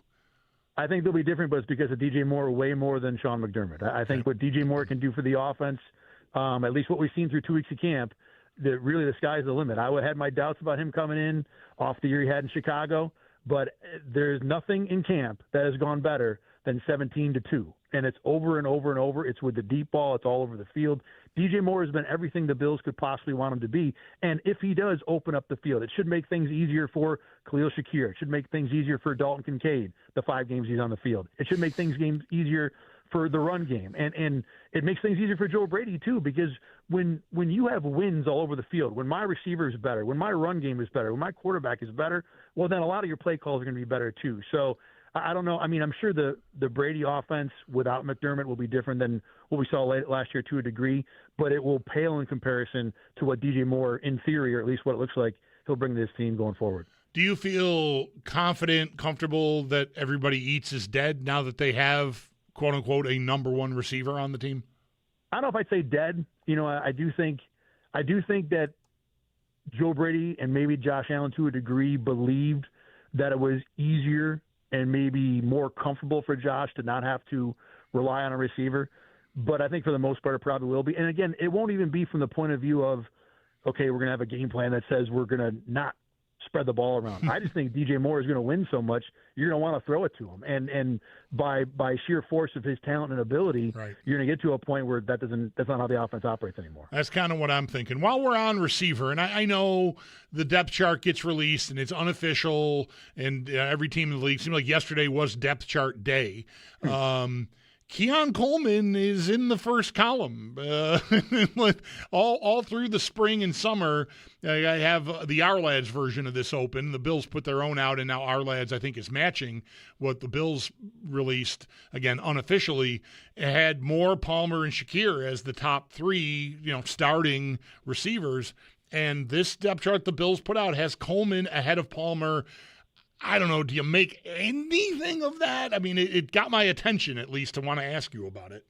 Absolutely got mine, too. That was the number one thing I noticed on the depth chart, because I think if you asked every one of us who have watched all these practices going back to the first day at Fisher, the rankings of receiver performance would decidedly be Josh Palmer ahead of Keon Coleman. Not that Coleman's been bad, but he's been really inconsistent, and Palmer's had a pretty good camp.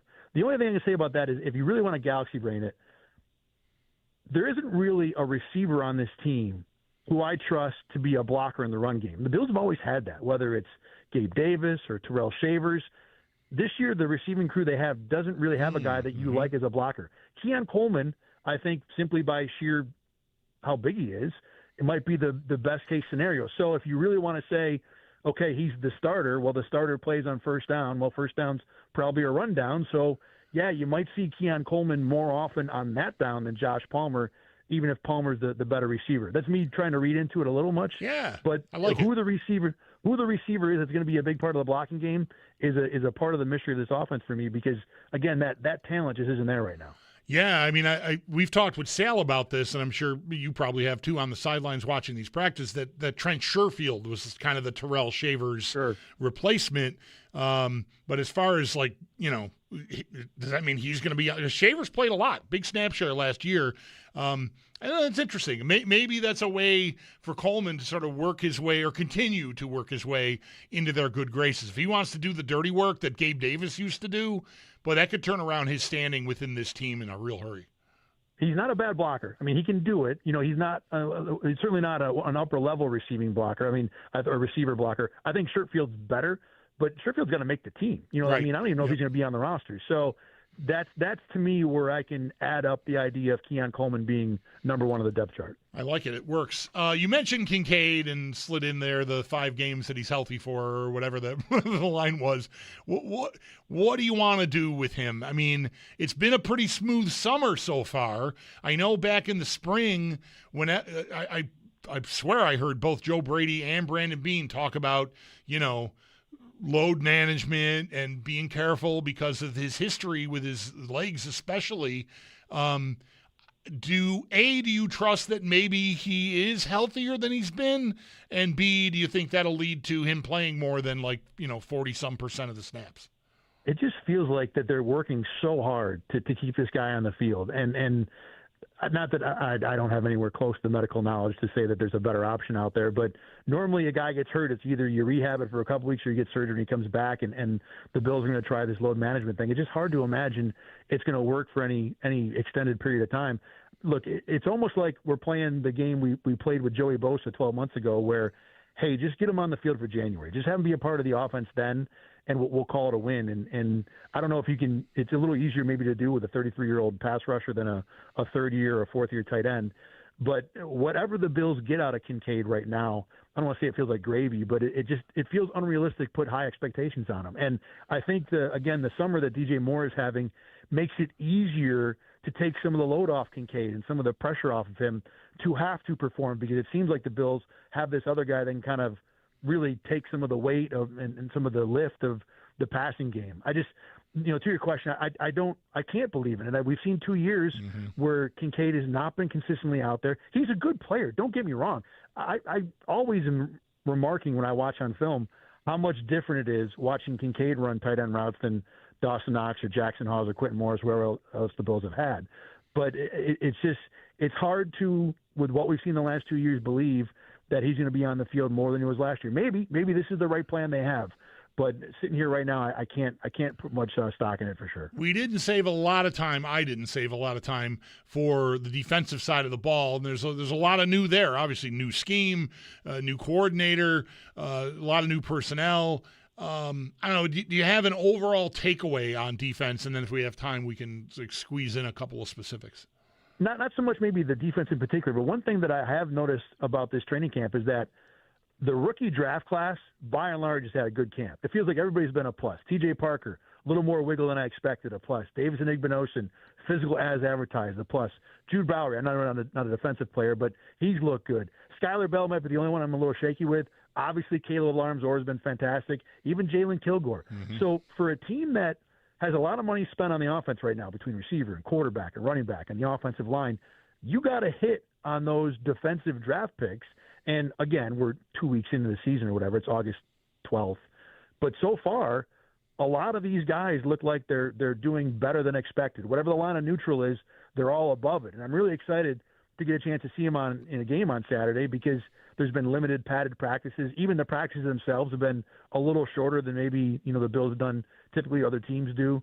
So that, to me, is the number one focus for Saturday. What does Alarms-Orr look like? What does Parker look like? What does Igbinosun look like? And I think, there's a good chance we would see pretty extended snaps of those guys too. So the overall camp for those guys, I think, has been better than worse for sure. Do you think there's a starter battle at linebacker and or corner? I might be forcing it with Igbinosun, but it's notable to me that they drafted, I know they needed him, but a physical, longer outside corner after drafting Hairston in the first round last year. Do you think there's a battle there too? No, I really thought there would be, and it hasn't gone that way. Max Hairston's been the number one guy for the most part. And to Hairston's credit, he hasn't been fantastic, but he's certainly not doing anything to lose the job. So that's a 1-2. With the linebackers, there's a battle, but I think that there's a good chance we're going to see both Dorian Williams and Alarms-Orr a decent amount. And I think, especially in the 3-4 defense, I think there's a little more room than there was what Sean McDermott did to use linebackers in different kind of situations. And look, Alarms-Orr has been too electric to not want him on the field. I don't know if I trust him in a coverage scheme right now, just dropping back and patrolling the flat. You could probably put Dorian in to do that a little bit better. But the athleticism with Alarms-Orr is so good, they will find ways to use him in different situations.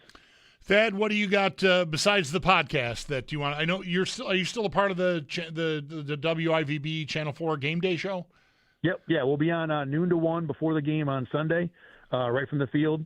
Bills kick off live, and then we'll also have a post-game show after the game as well. And then, again, BKL Nightly on Rochester First streaming, plus Thad Brown 7 on every social media feed they've dreamed of so far. All right, man. Sounds great. Appreciate the time very much, and hope we can hook up again and do it again. Sounds good, Chris. Appreciate it myself. All right. Thad Brown, sports director, WROC in Rochester. Been on the Bills beat since 2000. I mean, Mike and I, we sit in here sometimes. We're like the gatekeepers of the drought or something. And like this guy me and Mike didn't start working together until 2003. I mean, I was on the air since '95, and Mike was before 2003 too. But nice to touch base with a TV guy that goes back that far. All right, good deal, good stuff. The stadium. Any more on that? You want to get something off your chest? We had a lot of people that got through, but I didn't get to because there wasn't time. So lines are open now. If you got anything to say about that, I'm selfishly sort of trying to squeeze this conversation in because after today, I won't be back until 2 weeks from today, and I suspect that we'll probably be on to other stuff by then. So just want to get your thoughts if you have them at 803-0550 on how you experienced either the stadium itself in person on Saturday or what you're making of so far the conversation around it, the drama and the, I don't know, is controversy too strong? You know what I'm saying. Anyway, lines are open. You want to get in. We'd love to have you. Mike is away. I'm the Bulldog. This is WGR.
Off day today for the Buffalo Bills. They'll be back on the practice field tomorrow morning, where beforehand we will hear from head coach Joe Brady, and you can listen to that right here on WGR when that gets going around 11:55 to noon. Speak around there. Bills did announce some roster moves, though, today, as the team is signing cornerback Anthony Kendall, and to do that, they have released defensive lineman Cody Hoosman. We do also have some NFL news across the league. Falcons quarterback Tua Tagovailoa is going to start on Friday when Atlanta plays Denver, but he has not been named the team's Week 1 starter, just for when the team plays Denver. And then Bucs wide receiver Emeka Egbuka suffered a minor toe injury at practice today. It did force him to leave early. The big news of the day, though, is in the NBA, and it's the Lakers being sold again, this time to American businessman Josh Kushner and former Disney CEO Bob Iger for $12.5 billion.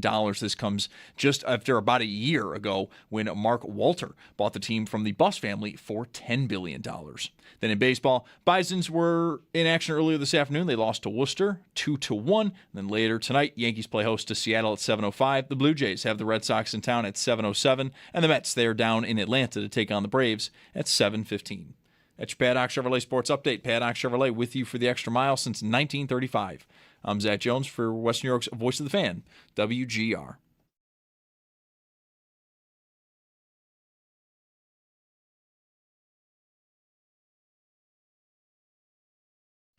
Contest time. Caller 5 right now, 716-221-4WGR. That's 221-4947. Going to win a pair of tickets to Rock the Country at the Hamburg Fairgrounds on September 11th and 12th, featuring Hank Williams Jr., Chris Jansen, Kid Rock, Gavin Adcock, and many more. Visit rockthecountry.com for details. Again, that number is 221-4947. Caller 5. Good luck. Thanks for playing. Back to the phones we go at 803-0550. Paul is first up this segment. Hi, Paul. Thanks for calling. You're on WGR. Hey, thanks for having me there. As always, thank you, WGR. You're a great place for us to call and kind of vent our frustrations and our joys. I was able to go to the game Saturday, and I sat in the 400, section 401. My nephew gave me the tickets, which we were grateful. He couldn't make it. And my experience, everyone, was spectacular. You know, my heart goes out, though, to the folks that got those issues, and I hope they'll get a resolution with the Bills organization. But I also hope it doesn't detract from what an amazing place it is. I mean, we're walking in next to the Highmark rubble, you know, we're like, heartfelt salute to that. And as we're walking up and you see that emblem and this amazing structure, it's just jaw-dropping, you know. And then you get to the entrance and it's like, whoa, this is way more than I even thought was going to be. As we're walking around the different neighborhood sections, really spectacular. And then the 400 section is covered, so if you're 400s, there was no rain hit us. But I felt from where we sat, 401, that I could see across to the screens. I could see them just fine, and even, you know, of course, the players on the field. So I just thought I would share that. It was a super positive experience. On the way out, also, we went by the Buffaloes, which is super cool. Then all the fireworks went off, and it was just really awesome. So all right, Paul, I'd share that. Glad you enjoyed it. I'm sure you got a lot of company. I'm sure many, many thousands of people had a fantastic time there on Saturday night. Travis is up next. Hi, Travis. Thanks for calling. You're on WGR. Oh, Travis is gone. That's so sad. Greg instead. Greg is next up on WGR. Howdy, Greg. Good afternoon, Chris. First of all, my wife and I are going to go to the game on this coming Saturday, and we're really looking forward to it because, of course, you know, it's super exciting. Yep. But my problem is, are they desperate for revenue? Why they have to put seats in spots where they're being blocked, where you can't see half of the end zone or whatever it is, or the glass partitions or whatever it is? I guess they figured that there's glass around the entire ice at a hockey game, so they figured maybe that it's okay to have the glass there, but it looks just like they're desperate to try to get revenue for these spots within the stadium, and you know we have to bolt a seat down here when they really don't have to. Leave it blank so it doesn't. You want to have for what people are paying. You're gonna sit there behind where half the end zone is. Anyway, it's one of the few little first world problems, but it's still something that come on, guys. No, I hear you. Greg, I don't know if you've been following a lot of the conversation or heard the gentleman from Populous who was on our morning show today talking about the design. Jonathan Malley was his name, just to be thorough, from Populous. You're not that you're making this point. You're making a different point, which is if the seat is going to have an obstruction, then why have it be a seat at all? I don't know. Do you want just empty space there? See, one thing I don't know, and really throughout this entire 2, 3, 4 days now that we have been talking about this, I've not really heard if those seats and the PSL that accompanies them are a different price than the rest of the seats in the section. You know what I'm saying? If you've got an obstructed view and you go in for your virtual meeting and you say, what I'd really like, I was in this section, but I can't stay there because of money. What I'd like to do is go up top. I've sat in the front row of the 300s in the old Highmark a number of times. I really like that view. I happen to really like that view too for football and hockey. And that's where I'd like to be. And you get shown seating options. Is there the PSLs for section 402, just for lack of I'm assuming there's a 402. I don't know if it has obstructed seats, so just stay with me, okay? It's a placeholder. 402, rows 5 through 25, or however many rows there are, how high it goes pretty high, probably higher than 25. Those are this price, even though you're further from the field. But if you can live with an obstructed view in rows 1 through 5, say, the PSL is this much less and the season ticket costs this much less. You know what I'm saying? Is everything the same price up there? That's usually not how it works. It's usually closest to the field, which would lead you to think that the seats that are having the obstruction problem would maybe be more expensive, but that I feel like that almost can't be right, but I don't know it, because I haven't been through the process, and I've not seen, back in the day, teams themselves used to, you could sort of see where you want to sit, and the cost of everything was all laid out, and I've not come across that for this. So I don't know if there is an adjustment on the price. It feels like there should be. And maybe if there wasn't, perhaps if you are a person who can make the case that you were misled, or it's just so much worse than you expected it to be, or whatever the case is going to end up being, maybe they will adjust that. I shouldn't even be saying maybe because I have no idea what they have in mind. All I know is that Picoelli said at a conference call with reporters that they haven't heard from that many people, less than 1% of PSL holders. 1% of 60,000 is 600, just so you know. So it's maybe a few hundred people complaining about sightlines. Relative to that specific issue, this is a quote from Picoelli, Bill's president of business operations. Relative to that specific issue, we feel very confident what was represented via the virtual venue is accurate to what people saw when they sat in their actual seats. If anybody feels otherwise, we're taking this on a case-by-case basis, and we'll address any concerns they have. So I don't know how formal a process that will be, or what opportunity there is for, I don't know, some sort of discount or something. I don't know. But they have said at least that much.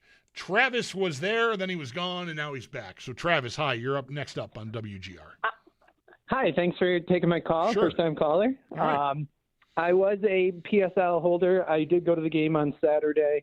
I am kind of a stadium freak. I love going to see stadiums. I've been to all of the big-name ones, a lot of the new ones, SoFi, Allegiant. And to be honest, we did not come even close to any of those newer builds, yet spent even more than Allegiant did. Allegiant got a dome. They have a field that can move in and out, and we spent more than them. And like I said, I've been to theirs. I would give our stadium a 6 out of 10, and I did like all of the Buffalo things around, but there wasn't much that impressed me. It seemed like a basic stadium, and I was kind of disappointed with how big the bill was and what we got, to be honest. Okay, Travis. Allegiant is where? Vegas? Where's Vegas? Yeah, right. Vegas. Okay. 2020 is when they built it. And I was out there for a Broncos-Raiders game. It was amazing. They have a translucent roof, so you can still see outside. It looks kind of like it from the outside. Both of them kind of look similar.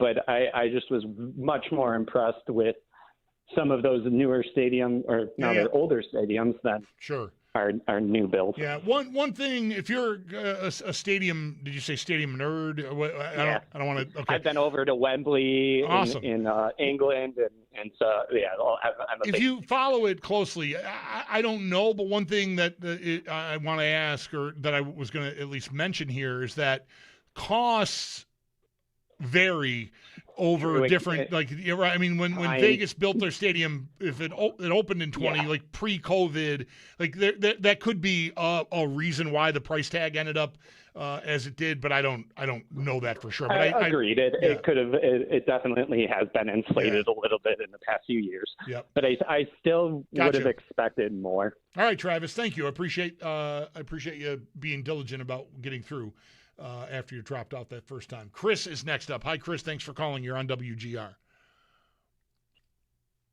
Hello, Chris. Are you there?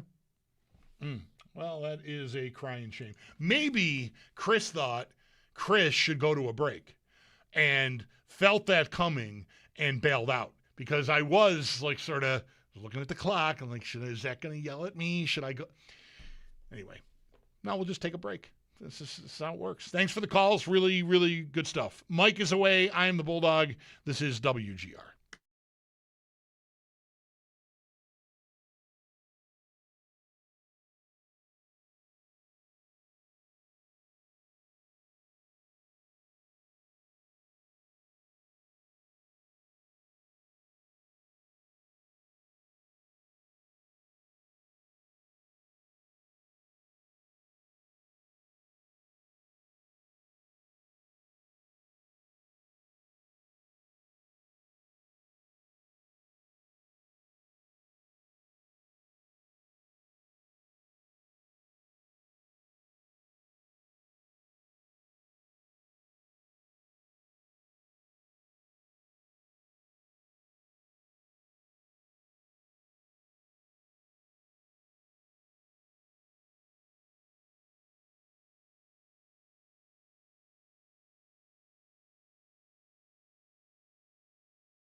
Grooving along here on a Wednesday.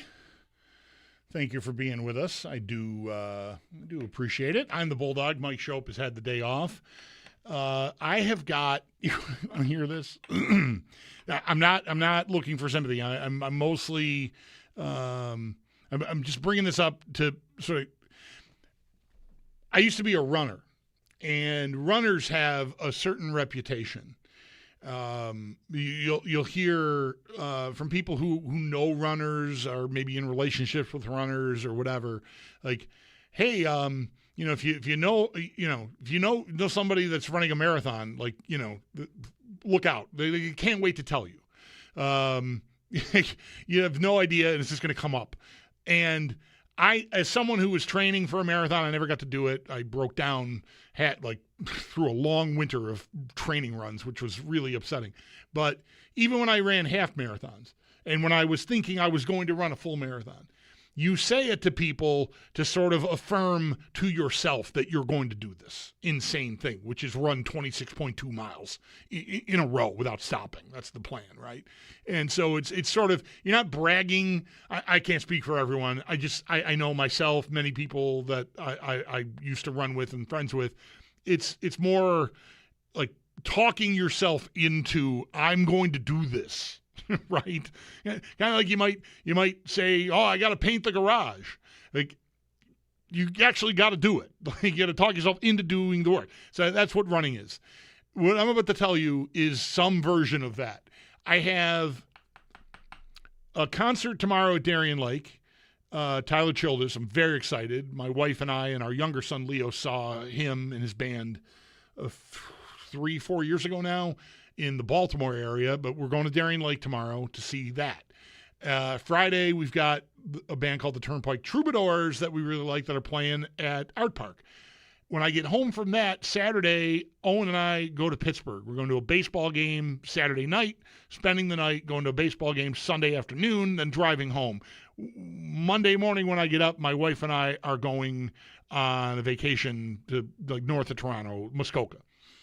Like that's my run. That's a lot. I've chosen to mix in golf tomorrow morning very early. Golf again Friday morning, not as early, but still 9 a.m. golf after the concert Thursday. What I'm thinking is that the big key here to that kind of a run, mostly like once I get to Muskoka, the cabin, we're up near Huntsville, Ontario, that's like I'm unplugged. I don't got to drive anywhere other than drive my wife around looking for moose, which is just like a regular thing we do.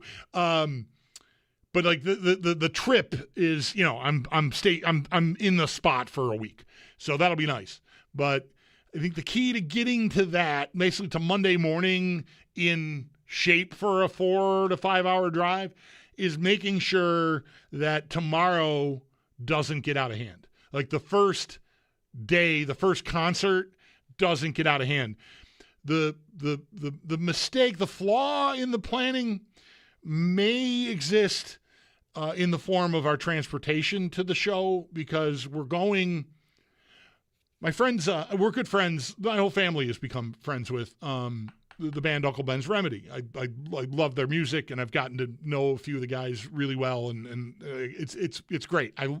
They're wonderful. Highly recommend going to see them whenever you can. They have a it's not like a big, it's not like Rolling Stones bus, but they have a bus, and all of these people in the band and a lot of their friends are fans of Tyler Childers, so they're offering up the bus. We're going on the bus.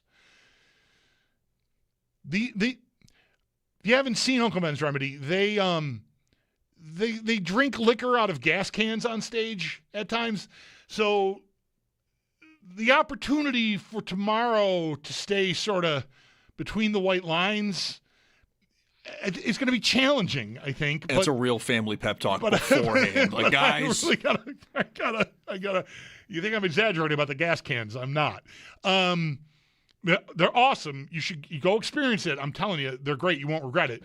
This bus ride tomorrow could be something, I think, to and from the Tyler Childers. That's family policing each other. Like, guys, P's and Q's if you need to get out, eye contact. You got a long race to run, Dad. calm it down. Maybe try a non-8% beer for a change. That's probably a conversation that'll happen. All right, we'll hit up a timeout.